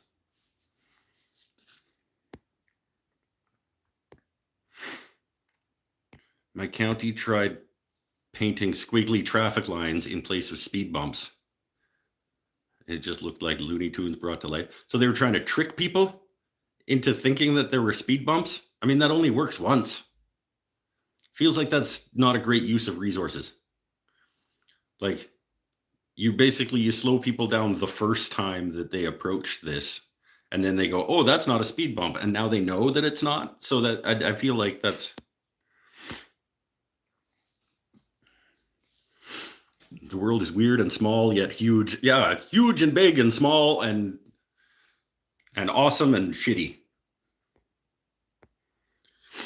Good dust collection is a must when working with bone. Well, that I will never do that then, I guess. My dust collection is better now than it was. Having my dust collector running when I'm running tools. Who knew like how great that is? I had this dust collector sitting in the corner, not attached, not hooked up to anything for like a couple years, just not using it. I should have been using it. It's wonderful. When it sucks the chips out of your jointer and your planer and your like it's great. Marv showed up and then said something and then did backsies. Marv, damn it. Showed up, typed something, hit backs, did backsies. You know how much I don't like backsies. Friends it is then, until you show me otherwise. Friends it is. Power sanding bone is why I mostly gave up power tools. You use a lot of bone in your work, do you? I'm working on a restoration guitar for a guy, LP Jr., that he found in an old house. Has like no finish left on it. Okay. Every 15th time it's a speed bump. Oh, and then they change it. See, now that's good. If they paint them, but then sometimes they make one of them into an actual speed bump, so it keeps you guessing. Maybe that would work. Have you ever turned deer antler? No, I have not.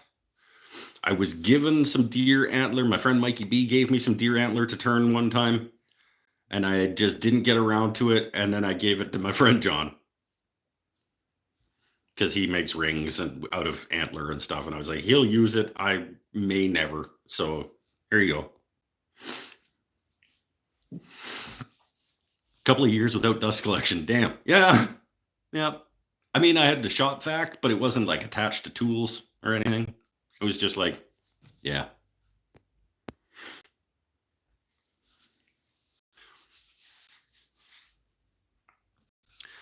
I'm such a good friend that I sent you some poop in a box. Yeah, very, very solid poop. Like, you guys should see how hard the poop is that Paul sent me.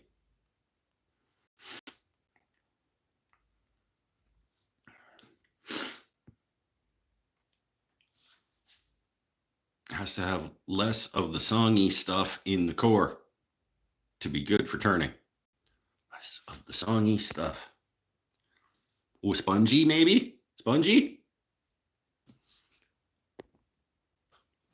I was making a bone nut and saddle for an acoustic years ago. The smell was so bad I never wanted to touch bone again. I left my garage door open for days. I've heard that it is very unpleasant.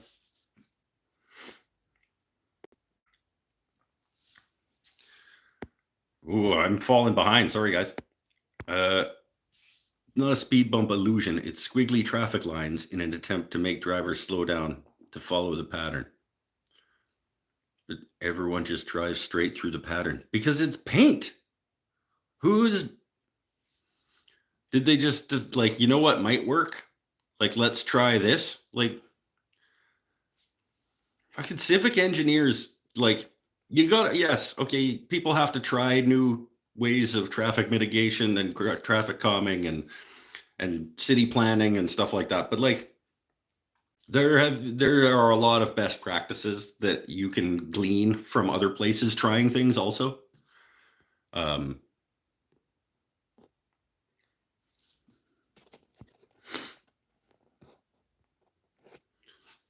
You know, he won't retaliate, Paul. He won't even fart in a box and send it. I might to Paul. I just didn't want to Beckham. Spongy. See? Told you. I make my own guitar nuts out of bone. Well, sure, if that's what you want to do.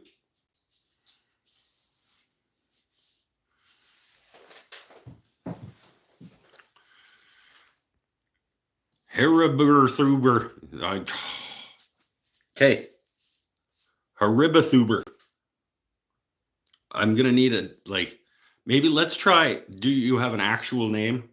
I will try to use, if I'm pretty good at remembering who people are when they give me actual names. I just Haribathuber. It's not. Like, I hope it's like Jim or something. No different than speed limit signs. Yeah, except it's like, we'll just put these squiggly lines on the road and then it'll tell people, hey, you, make sure that you do the. Marv, I swear to, I would punch you. I feel like he just waits for me to fall behind in the chat, and then he'll say something and then delete it right away because he just, like, it feels like he's just fucking with me. Marv.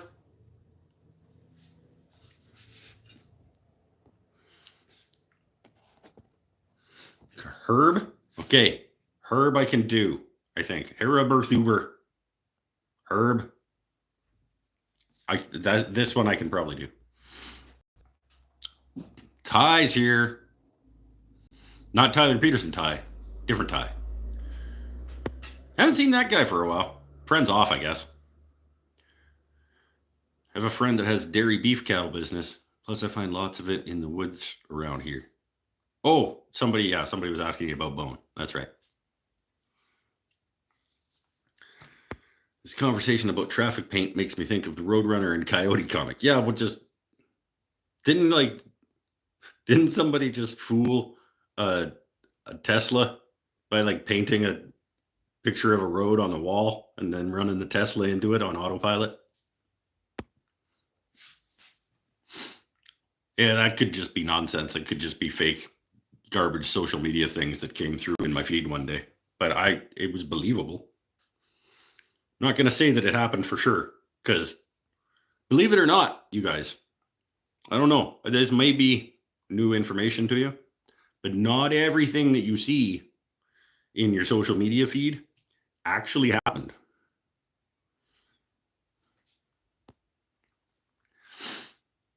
Pinnell, burn your house down while you're on vacation. You're going to come back, your house is going to be burned down. I know your address too.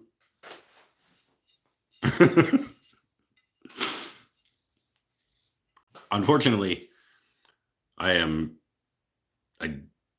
too poor to fly across the country, even for fun, like even for something awesome, let alone just to burn your house down. So you're pretty safe.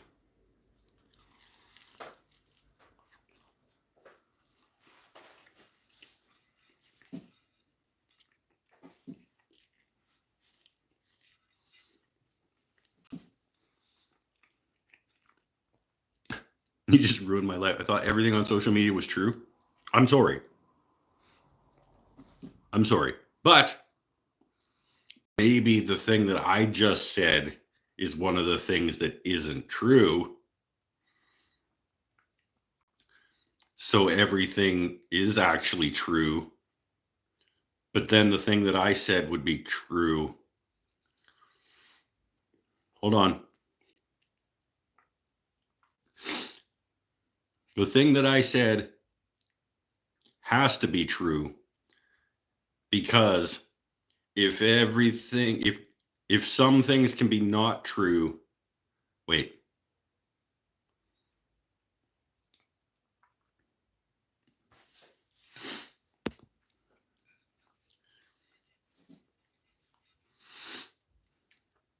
I hate flying, Paul says. I don't mind flying. I don't like flying long distances. I would rather, like, if I'm going to go all the way across North America, I would rather go like Campbell River, Vancouver, Calgary. No, fuck that. Vancouver, Edmonton, Winnipeg. No, Winnipeg sucks too. Regina sucks too. I guess I'll go right over all of that. I'll go, if I was going to Pinnell's house, I would go Campbell River, Vancouver, Edmonton, Toronto, Halifax. I like little flights. I don't like sitting in a plane for a long time.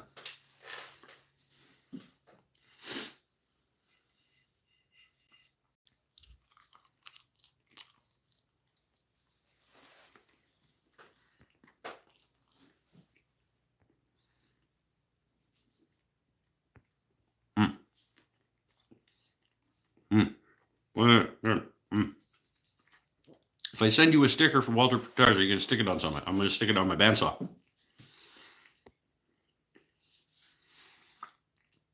Right now, my bandsaw, unfortunately, the way my bandsaw is set up now, people will like never see this side of it, because this is the side facing the garage door. But I've got a TP Guitars, I got a Shannon's Lumber Industry Update, and I've got a Custom Creations. Oh, and over here, I've got Country Road Workshop. This is my stickers.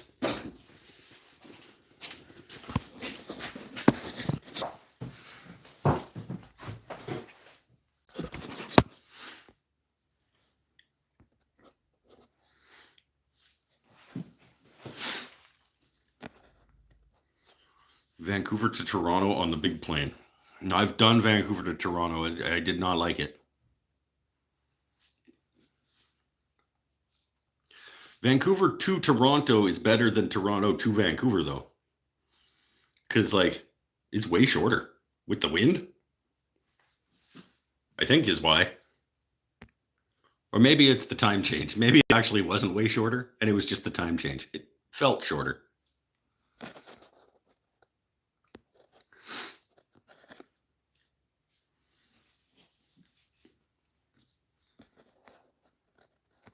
Mikey B, You're here just in time for me to finish my food. Send 1 or 2 in the box. Yeah, cool. You can put one on the bandsaw. I'll put one on something else.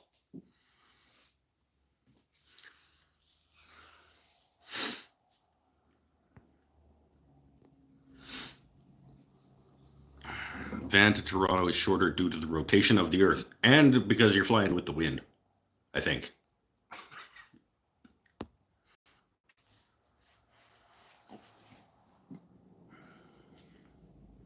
You go faster.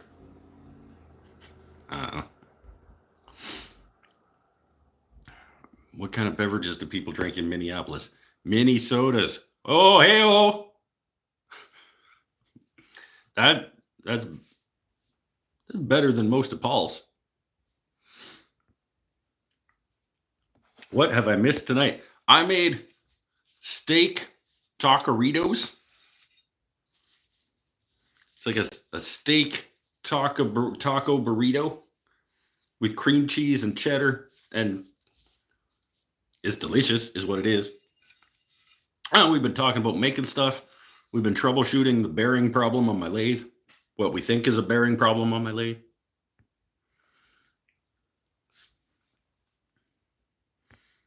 I'll be in Toronto next month. See? On vacation. Told you guys. Like every month and a half, tops. He's like, oh, going to the Cayman Islands, you guys. It's like, oh, I'll see you after I get back from Bali. Like,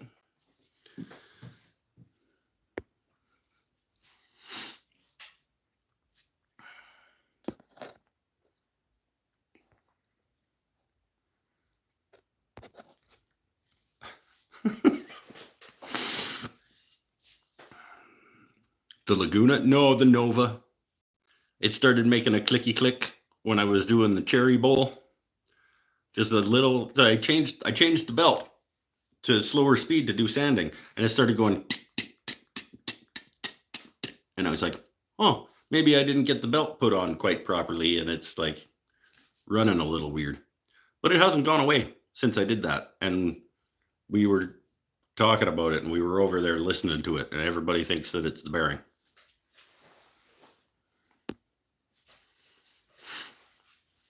What has antlers and sucks blood? A mosquito. See, Paul?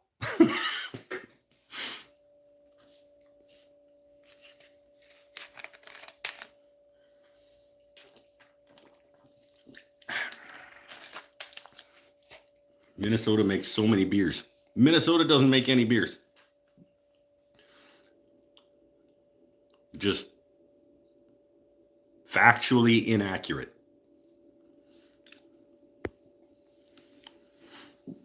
There are probably a lot of different beers made by people in Minnesota, but Minnesota does not make beers.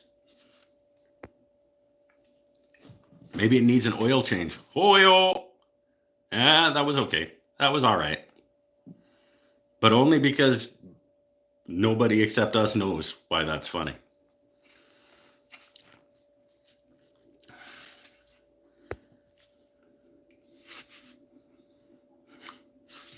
What did Delaware? Oh, it's a joke. I'm like, that's not a sentence. Her New Jersey. Meh. It's not as funny because it doesn't really make sense because New Jersey isn't in Delaware. I mean, it's all in Pittsfield, but because as we determined in an earlier episode, down the East Coast there, it goes Maine, Pittsfield, North Carolina, South Carolina, Florida.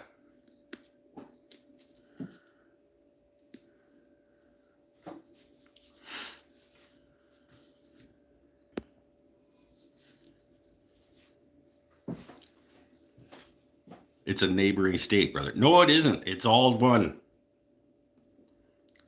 It's this big. It's Pittsfield, Maryland.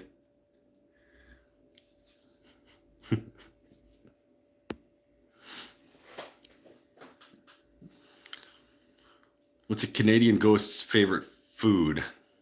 Poutine. Yeah, all right. Okay. Yeah, it's all right. Don't forget Pennsylvania. Pennsylvania is in Pittsburgh. Pennsylvania is a city in Pittsburgh. Georgia. Georgia is in North Carolina.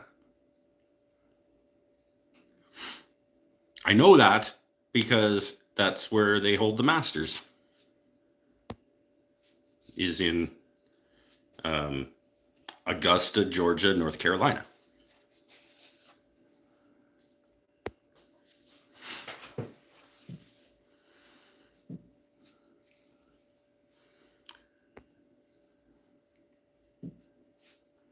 Question for you American viewers. I'm going to answer it. If you had to rename one of the Dakotas, which one would you change and why would you change it? I would change South Dakota to, so North Dakota would just become Dakota. South Dakota would become, oh no, I don't want to. Never mind. I don't want to. I was going to do it. No, I'm not going to. It was going to be some might have seen it as political, and I don't want to do that.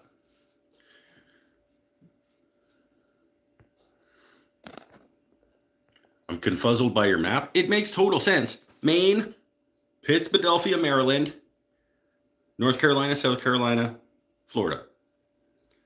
And then in each of those areas, there's other stuff that you guys might think is a real place. And it is, but it's not what you think it is. Like Georgia Georgia is a region inside North Carolina. And then Augusta is a city within Georgia.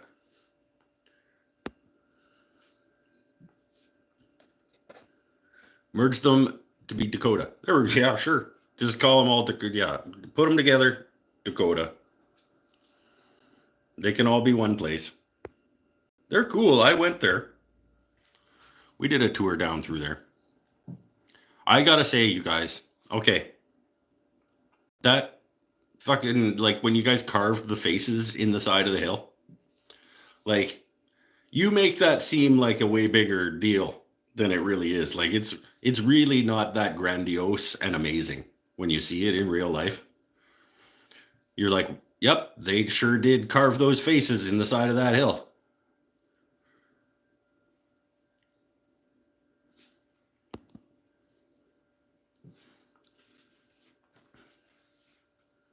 It's like, it's only like this big. It's, you guys, in pictures it looks big, but I'm pretty sure that the photographer is like right in front of it. Like maybe if you walk down to the bottom of it and looked up, like the faces might be more impressive, but like it's really not.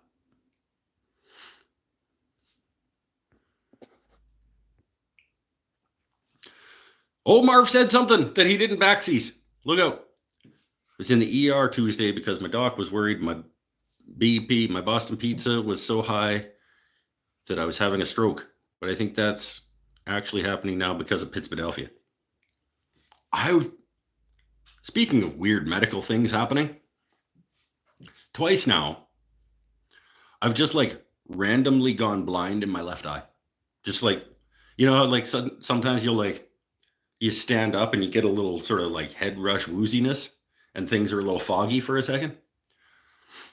That's what I thought it was. But then it turned out that I just like couldn't see out of my left eye for like 6 minutes. And then it slowly came back.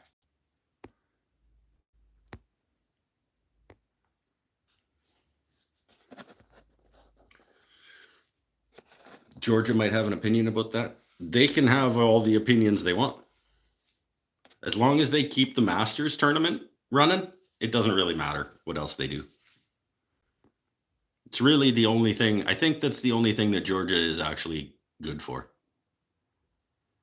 is the Masters.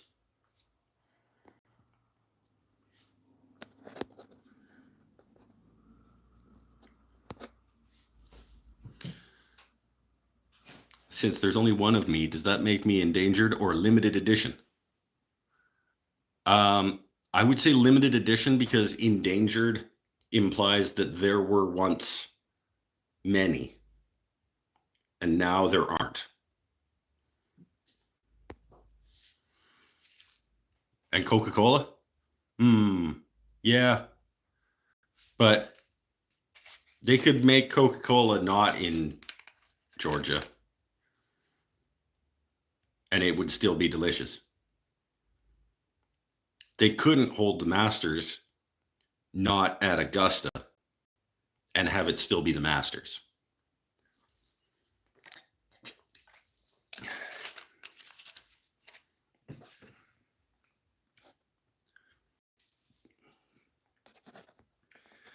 I once thought I had mono for an entire year. It turned out I was just really bored.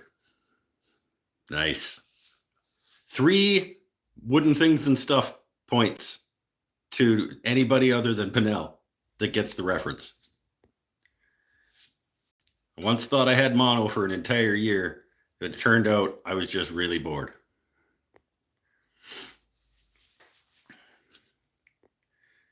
Temporary vision loss in one eye, also known as Amoris fugax. That's a cool name. Amoris fugax. I got Amoris fugax.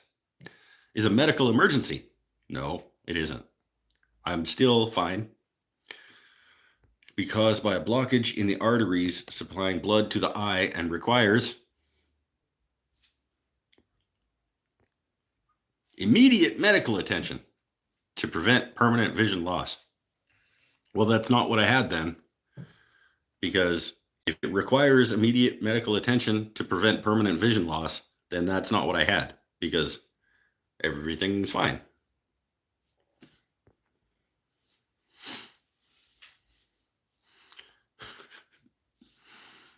Don't want to be a downer, Mike, but the blindness could be a blood clot stopping blood to the retina. Your face is a blood clot stopping blood to the retina. It's got to be Stephen Wright. No. Wayne's World. Tim got it.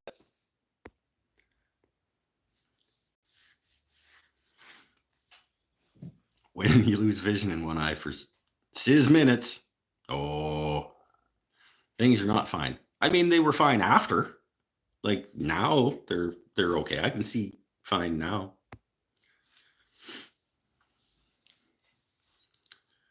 Your face. We did our part, guys. What, trying to convince me to go have it looked at? I mean, yeah, I probably should. But it's like, it feels like I'm going to go and be like, this happened. And they're going to be like, well, let us know if it happens again. It's kind of like when you take your car to the mechanic because it was making a noise, but now it's not. I don't know. Maybe. The cool thing is because Canada, I can just go. Like whenever.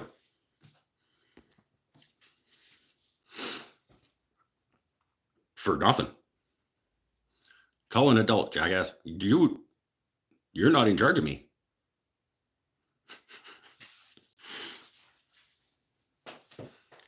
If it happens again, I will call an adult.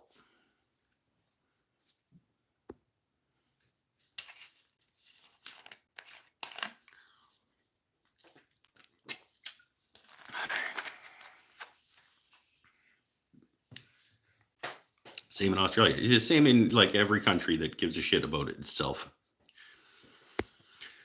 They may run some tests to see if you had a stroke or something. It's true. That'd be neat. Find out I had a couple of strokes. And then I'm invincible.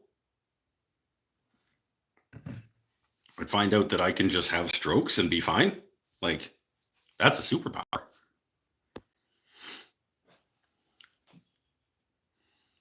I regret sending you another burrow photo yesterday. No more until you see a doctor. Then I'll just lie to you and tell you, no, I went and I saw him, and he was like, that's what happened. He said, well, let me know if it happens again. That's what he said. High blood pressure and cholesterol. Whoa, hold on. Increase the risk of developing temporary blindness due to the formation of plaques in blood vessels. Well, it's a good thing that I don't have high blood pressure and cholesterol.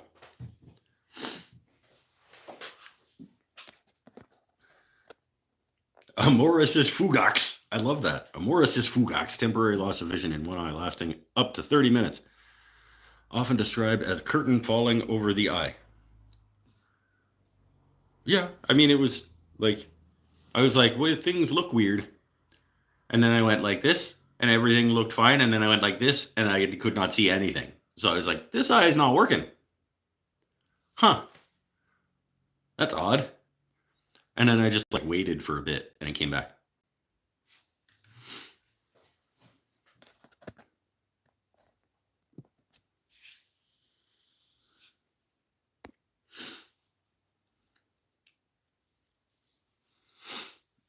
Me too. Keeltronics had a small one 2 weeks later. What? Oh, small strokes before you have a big one. Lost a friend to a stroke. I should maybe go have a look at then, I guess, eh? Watched a video today about a Canadian lady who just got scheduled for an MRI. Earliest appointment, according to her, was in November. Well, then it was not important. When you need important things done, it's quick.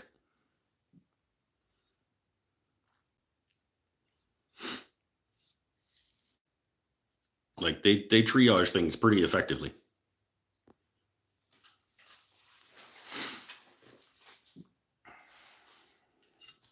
Triage.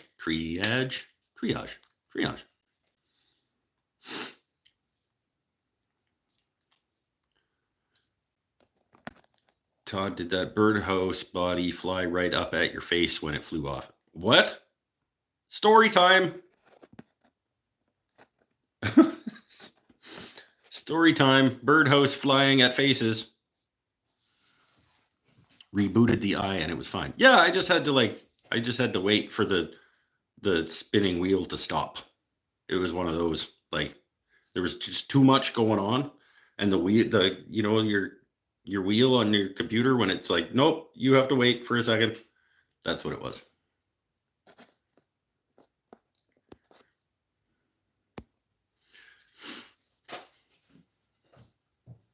There's nothing like a bump of cocaine won't fix. I mean, maybe.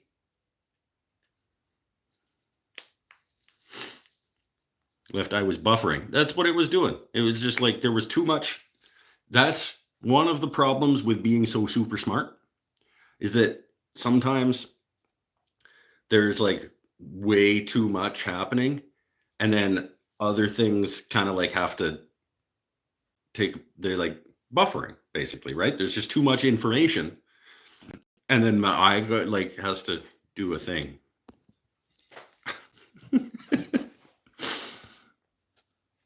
Sometimes when I watch this show, I wish my eyes stopped working. It's fair. I am not attractive. I had a dumbass doc tell me to get an MRI just in case my temporary vertigo was neurological. It would have cost me $600. Was he just trying to sell you an MRI? Like, is he getting a cut of that? Because decided it was not needed, but could have had it done in 2 days. Yeah, well, I mean, it depends on the doctor, but I'd like.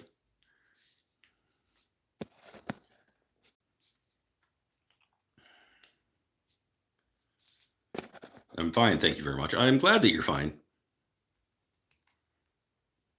But see, the thing is, like, if I need an MRI, it'll get done. If it's like you should probably schedule an MRI to look into that. Like, because that may be something. Yeah, you'll get there when you get there. Other people who definitely need it for sure, like right now, are going to be in line in front of you.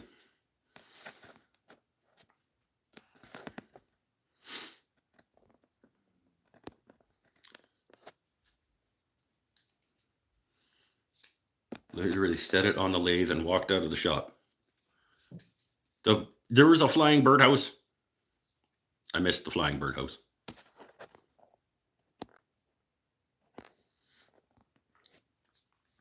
I wouldn't mind the loss of my ears during the show once in a while.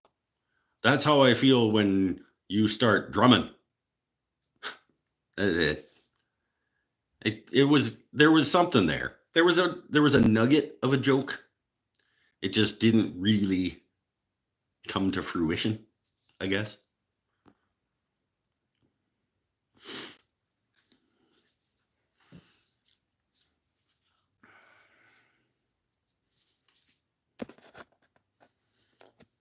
Did you hear about the blind woodworker? He picked up the hammer and saw. That's all right. That's okay.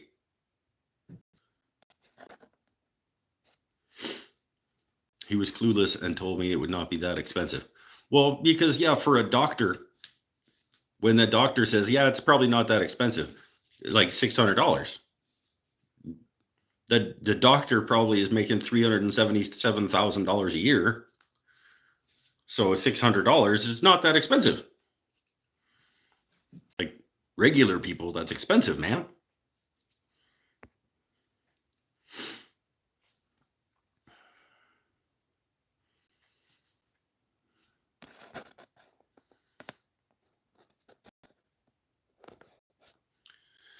He neglected to check both of my ears for balance issue.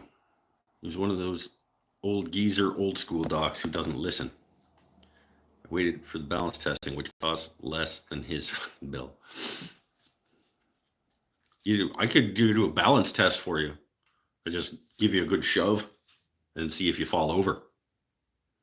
And then like, oh, you fell over. You have balance problems.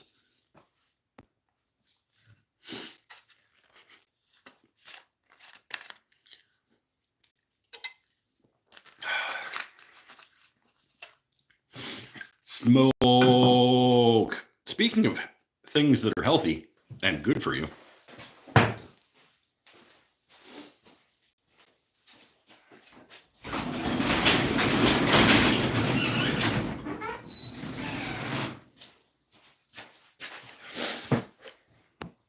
Who wasn't here earlier when I showed off the amazing piece of wood that I made? Out of another piece of wood. I made a piece of wood out of a piece of wood.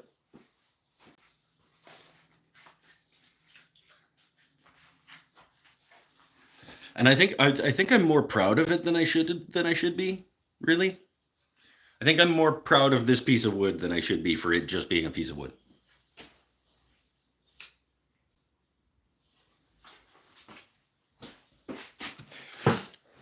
I'll show you after I smoke. Oh yeah, there are lots of people that weren't here. Everybody showed up late because friends off. The first video I posted on YouTube, I think 20 people watched it. Hey, that's pretty good. I don't think 20 people watched my first video within like a long time. Probably 20 people have seen it now, but don't.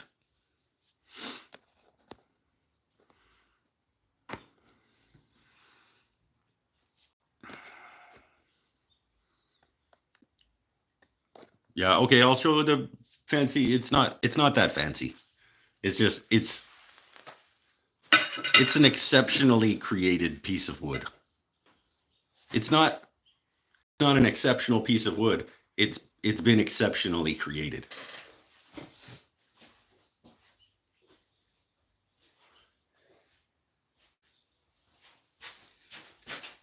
In fact, I don't think it's unfair to say that the making of this piece of wood is the best piece of woodworking I've done this year.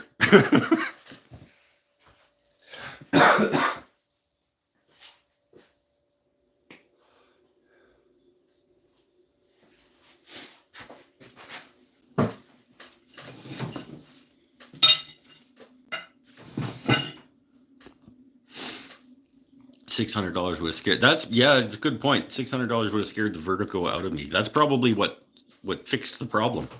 You were like, oh, it's $600, and your brain was like, nope, we're good, and it fixed itself. Mike's first video, 1,052 views. Hey, June 30th, 2018. Jeez, that's a while ago.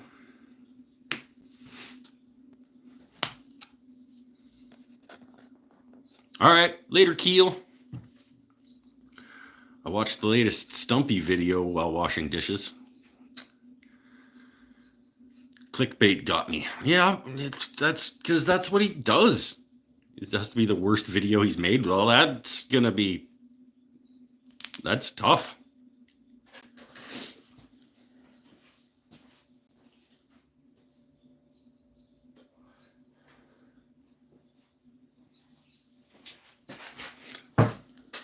Was it the one? I saw one of his come through my feed in the last couple of days that was like, it was a jointer, and it was like, you've been suckered into thinking this tool works, or something like that. I'm like, no, I haven't been. Like, that tool works. Maybe you don't know how it works, or like you've never used it because you don't actually do woodworking, but it does what it's supposed to do. I'm lurking and there's nothing I can do about it. I could kick you out. You want to be that way? I can. Myrtling pots. That's not bad. I might be able to do that one. Myrtling pots. Yeah, that's better than the other guy. That one was hard. Just wanted to say thanks for the videos about alcohol and depression. A lot of us are going through similar things, and glad to know we aren't alone. Yeah, I'm glad. I did not expect that they were going to be as well received as they have been, but I'm glad that some people are getting some things out of them, for sure.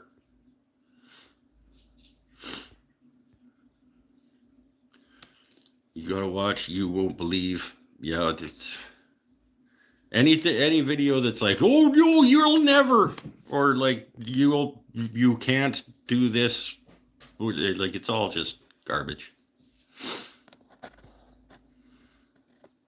Not a big fan of YouTubers who decorate their shops with tools they don't pay for and then tell us how to do things. Yeah, I'm trying to think. Do I do that? I paid for all of those.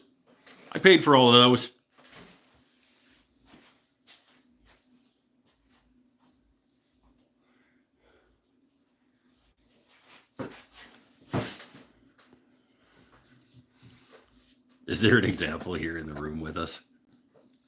No, I paid for all my tools.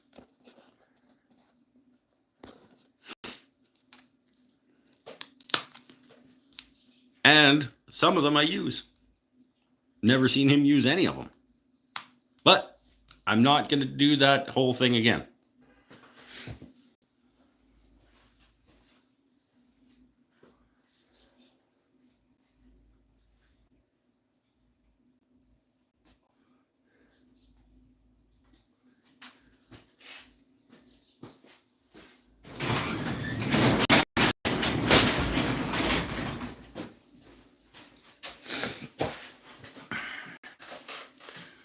Better advice I would share is to buy cheap planes to figure out what you want and why you use it yourself, then buy the nice version of your winners. Like router bits. Buy the cheap set until you figure out that you're never going to cut a Roman OG, and then replace the ones that you use all the time with good ones. I read it wrong. Thought it was tools they don't use. See, you jumped to conclusions. You were assuming that that's what he was gonna say, so that's what you read, because your brain doesn't work properly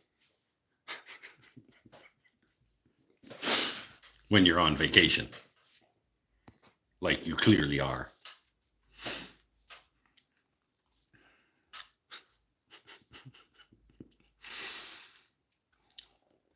Oh, right, the piece of wood. So this is a piece of wood that I made out of a different piece of wood.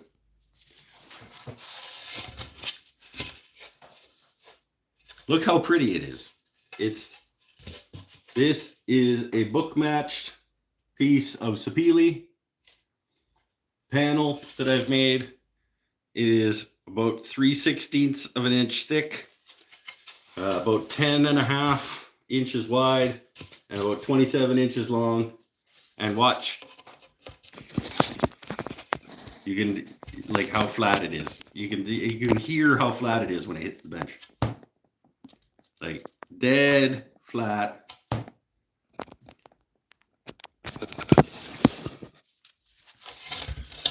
This is going to be the top and bottom panels of Gretchen's letterbox.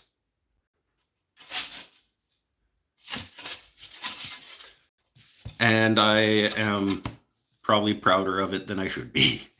I'm very, very happy with how that came out.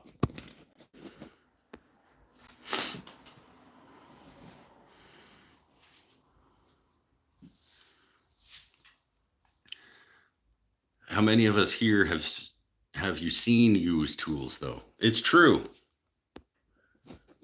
Just saying that some people on YouTube that talk about using tools, you never see used tools.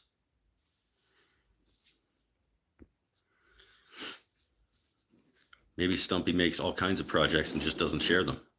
But I don't know why you wouldn't. If your thing is woodworking on the internet. I mean, it's possible that he does, but maybe once in a while just toss a picture up and be like, look, guys, I made this thing. Or something.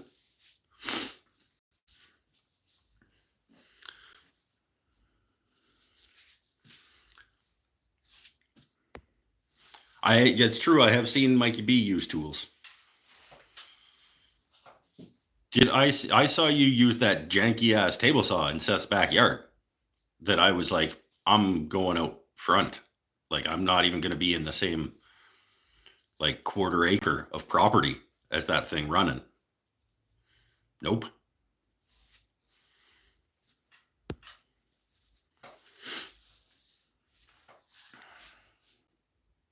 That was the sketchiest ass piece of woodworking equipment I have ever seen.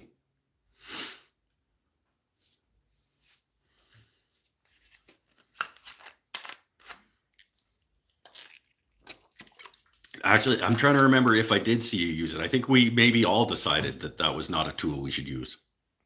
Did you use that, Mike? Because I definitely walked away when it spun up.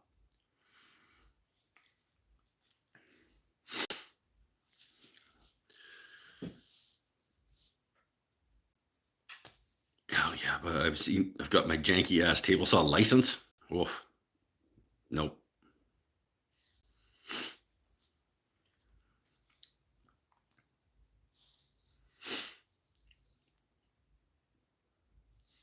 Professional. His thing isn't woodworking tutorials on the internet. He does woodworking magazine articles in YouTube format and does well with what he actually does, which is clickbait article in video format. Yes, this is exactly true.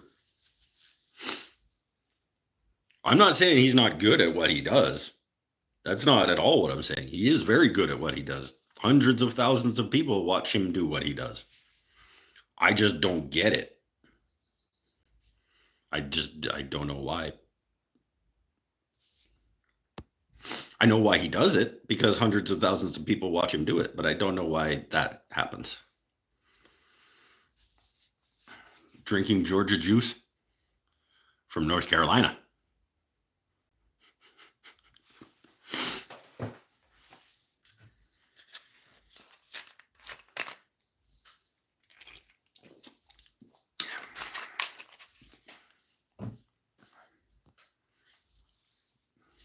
Oh, you're talking about my Georgia juice?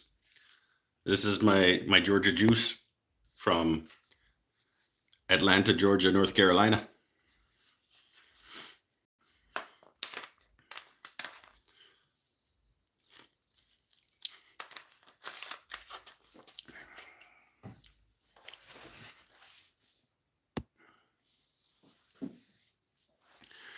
Maybe that chainsaw thing cut something important. Let's talk about something more cool. Like,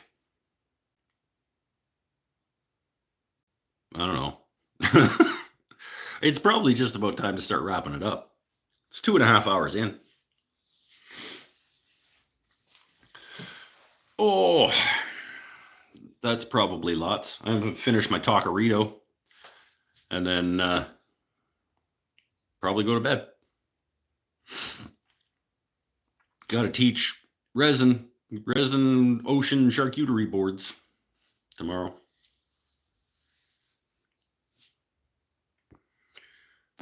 What does my shirt say? My shirt says "Chicks love nerds." And it's got a little skateboarding nerd. You guys, nerds isn't Canadian, is it?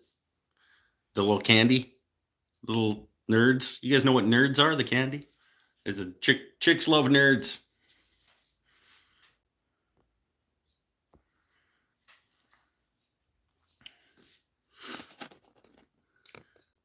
Guess I'll go then since you don't love us anymore. I love you. I do love you. I just said like we need to be talking about something that isn't Stumpy Nubs.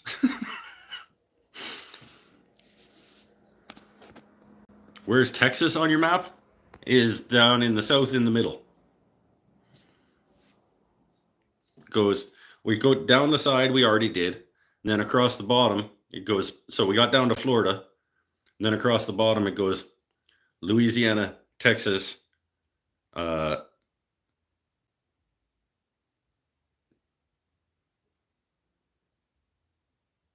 Nevada? No, Arizona? No. Florida, Louisiana, Texas, California. Let's just go. It goes Florida, Louisiana, Texas, California. And then up the side, it goes California, Oregon, Washington.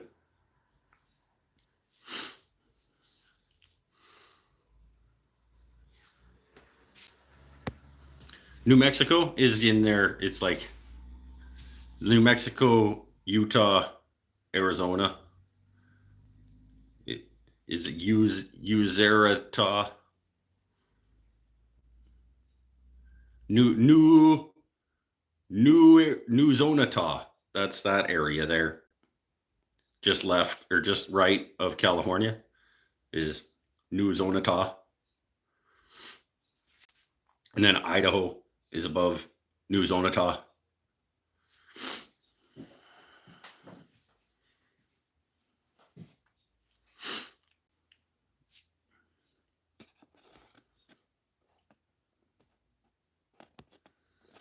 You also forgot Mississippi. No, Mississippi's over there.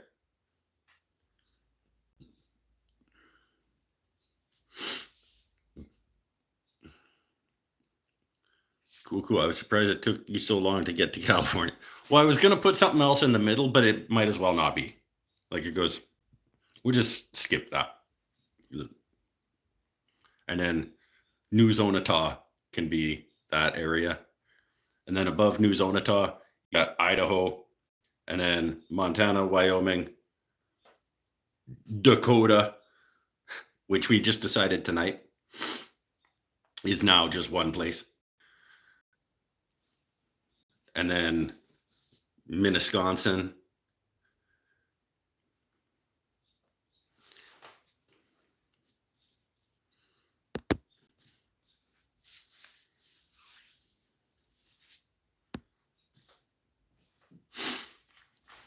Like, I know how the states go. Florida, Alabama, Mississippi, Louisiana, Texas. Nope.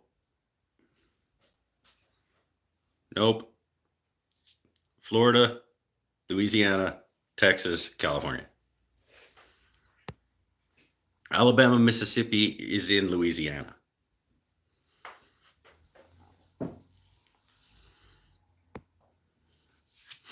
And Arizona is part of New Zonata.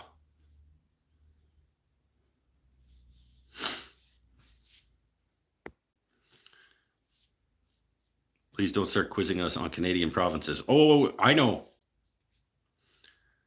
I could probably still.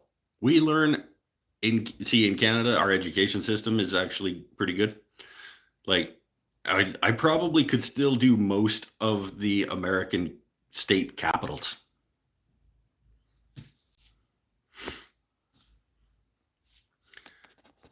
To reuse my previous joke, the two Dakotas together are a ram. Hey, I like that. That's good.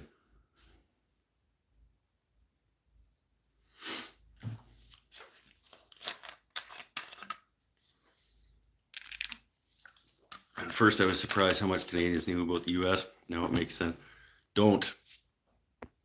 It's not a funny joke, and we're not gonna do that.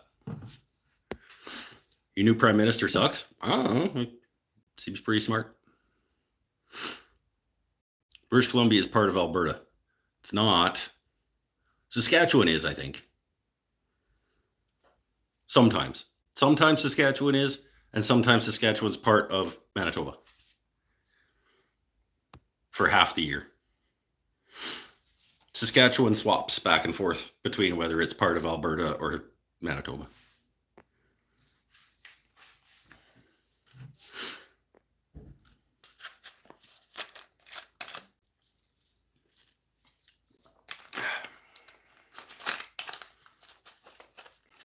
Because Saskatchewan's the smart one that doesn't do time change.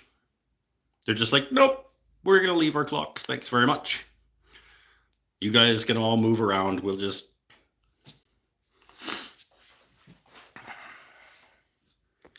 Quebec is part of Nova Scotia. No, but Nova Scotia is part of New Brunswick. New Brunswick, Nova Scotia, PEI, Labrador, Newfoundland Scotia, Brunswick is that area. Newfoundland Scotia, Brunswick. I like that. That's pretty good.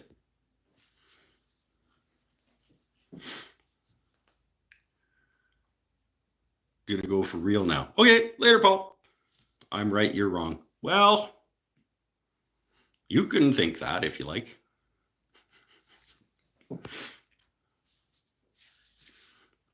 Atlantic Canada. I think Newfoundland Scotia, Brunswick sounds cooler.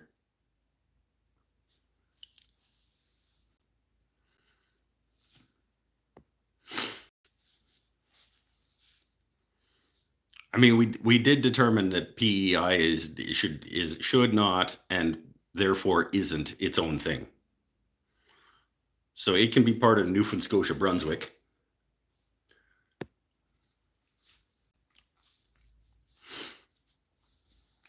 British Scotia? I don't mind that. British Scotia. Don't come here to learn has never been more important than tonight. Maybe it has. There have been times where it was probably more important. Because this is all just nonsense. Do you have any kids? I have one.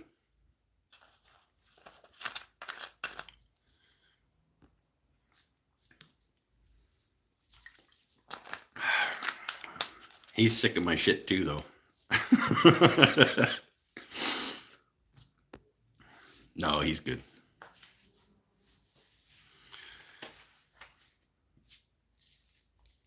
The only reason PEI is a province is because they were first. I guess that's a pretty good reason. Yeah, I'll give them that. I guess they can still be a province. It just doesn't make sense. There's like 19 people there, and it's like the size of like from here to Costco.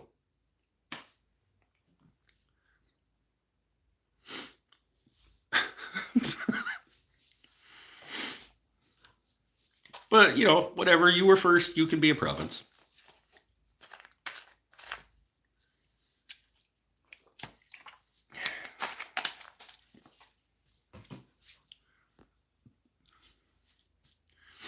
They're 5 Costco's in size. No, they're about, I would say they're like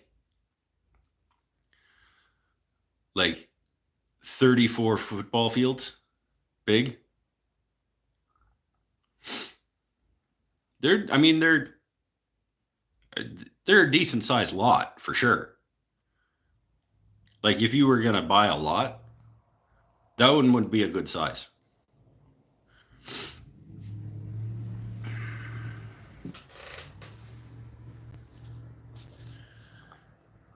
Have I heard of Rhode Island? Rhode Island is in Hampshire. I screwed it up. Hampshire. I like that too. Hampshire. That's pretty good. It's in Pittsfidelphia, I think, isn't it? Rhode Island? Isn't it in Pittsfidelphia? The inflation going crazy. Has the beard in a bag price gone up since last year? Well, 25%.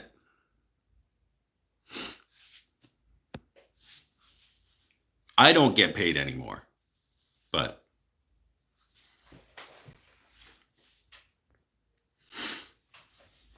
it costs you 25% more. Don't do it. Oh, I have another Mike's Never Had This Food Before. We'll do dessert, even though I haven't finished my taco, taquerito.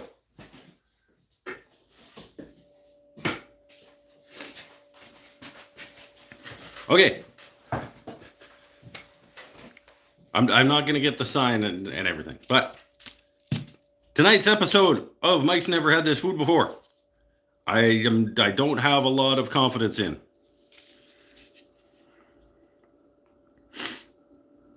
Okay. Our finest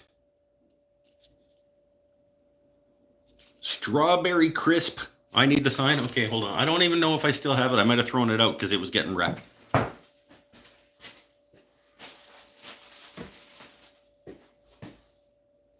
Yeah, I don't know where the sign is. The sign might be gone. I might have to make a new sign. If I make a new sign, I'll make it backwards. Okay. Mike's never had this food before. Okay. So, you don't have to hold things up. It's all backwards. Wait, you guys aren't smart enough to read things backwards? Maybe you should have paid attention in school. The strawberry crisp, our finest Swiss white chocolate with strawberries. I don't know. We'll see. It was not expensive at the Mart of Walls.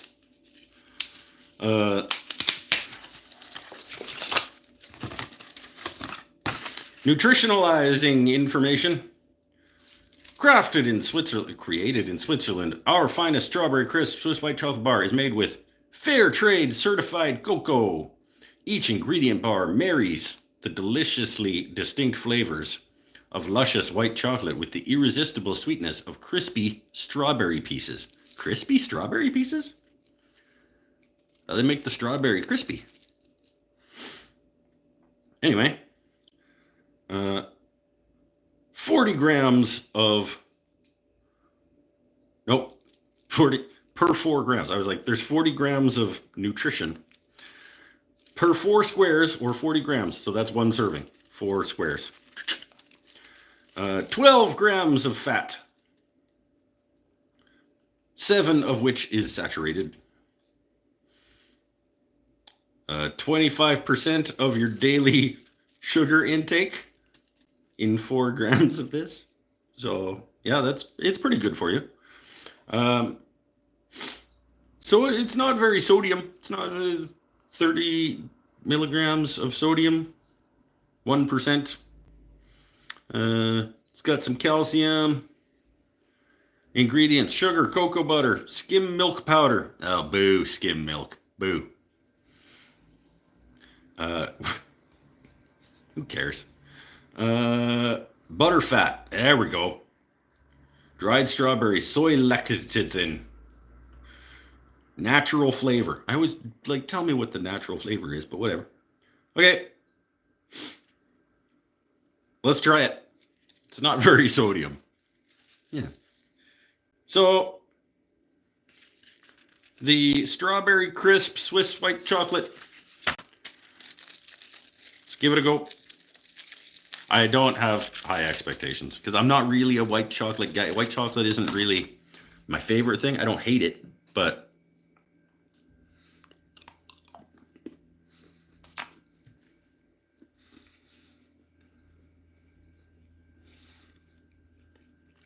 Where's the crispiness in the strawberries? There's no.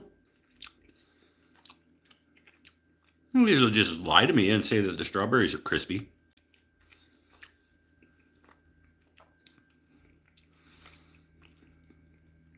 It's pretty good.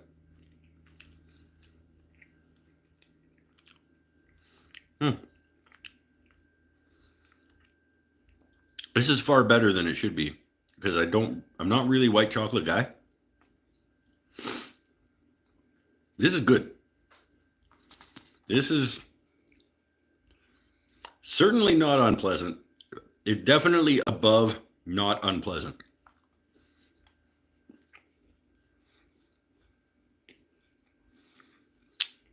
I don't get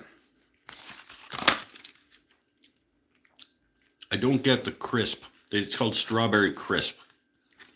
And it says that there's crispy strawberries. That part I don't get. Not that I necessarily want the strawberries to be crispy.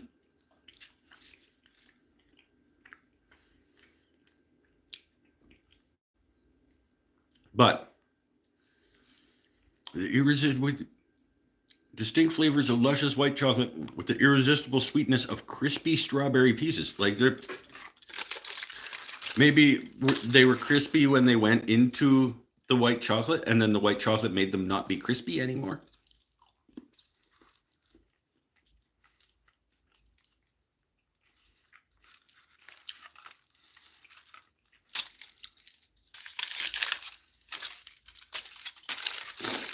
I'm going to say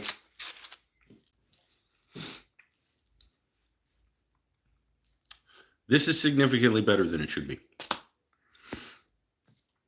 Real white chocolate is actually chocolate, but just the fat part. Most is really just vanilla flavored milk fat. Yeah, real white chocolate is, yeah. But most of the time when you get a white chocolate thing, it's like pretty gross because it's not at all chocolate, I don't think. Out of the 25 different flavors of those bars at Walmart, why did you pick that one? This one, A, it looked interesting, and B, it was like one of the two flavors that was lower priced. They were all of the rest of them were one price, and then this one and like something that sounded gross was cheaper.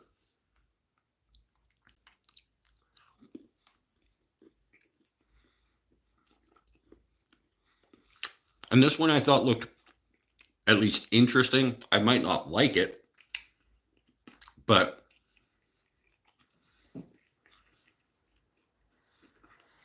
I don't hate it. I gotta say, probably not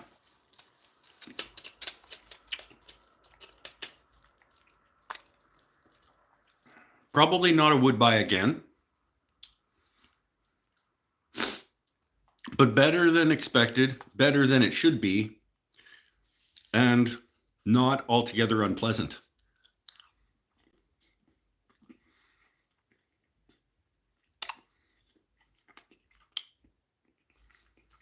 Won't buy again, but will finish.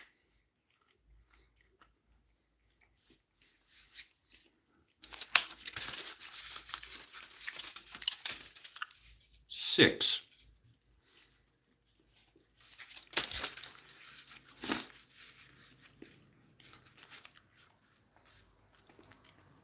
$6.3.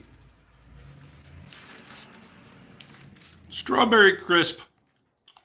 I gotta go back down to 6 because that's just lies.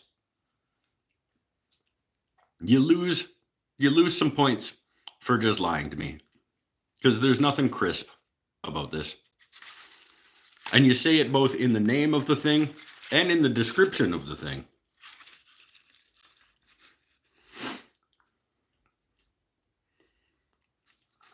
So you lose 0.3. Now it's down to a 6. Still pretty okay. And I will eat the rest of it. I'm not throwing it out. I'm not giving it away. Like the fucking passion flakies. So I just gave those away. I didn't ever want to put another one of those in my mouth. I took them down to the crow's nest. I gave them to Nadia.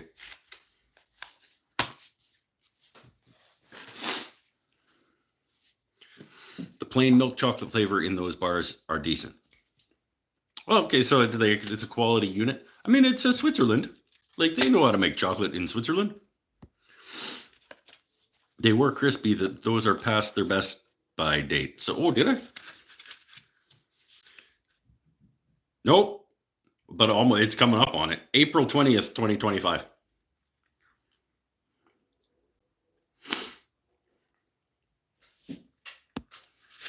That was a good thought, though, because it probably is why they were on sale.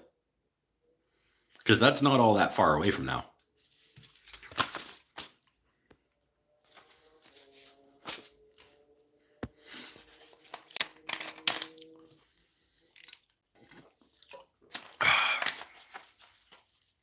Okay, I think we'll just call it. That's like we've only been going for 2 hours and 47 minutes. So let's wrap it up. I'm going to finish up Gretchen's letterbox this coming week. And I'm going to make some art this coming week. And I may or may not get moved on to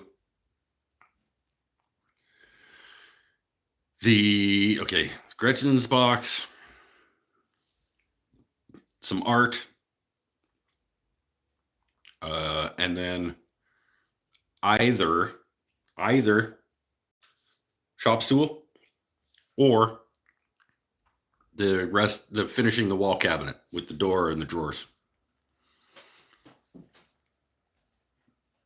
Box first, then art, then on to that. So probably box and art this week.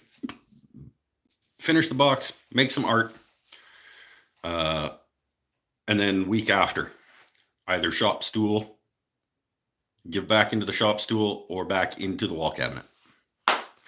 So stay happy, stay healthy, stay safe, everybody. We will see you around. I hope. Maybe, unless you're just nah. Schedule dependent on 2 working eyes. It's true. Not having a stroke. So you'll start the box. The box is already started, my friend. That's what the big panel that I'm proud of is. Shut up. And I also did a whole lot of other work on it that I'm not showing because it's secret. It's all like, it's probably 1 day away no, because I got to wait for glue to dry and then spline and then cut the top off. It's of work time. It's probably only about 3 hours away from being done. But unfortunately, that's going to be spread out over 2 days.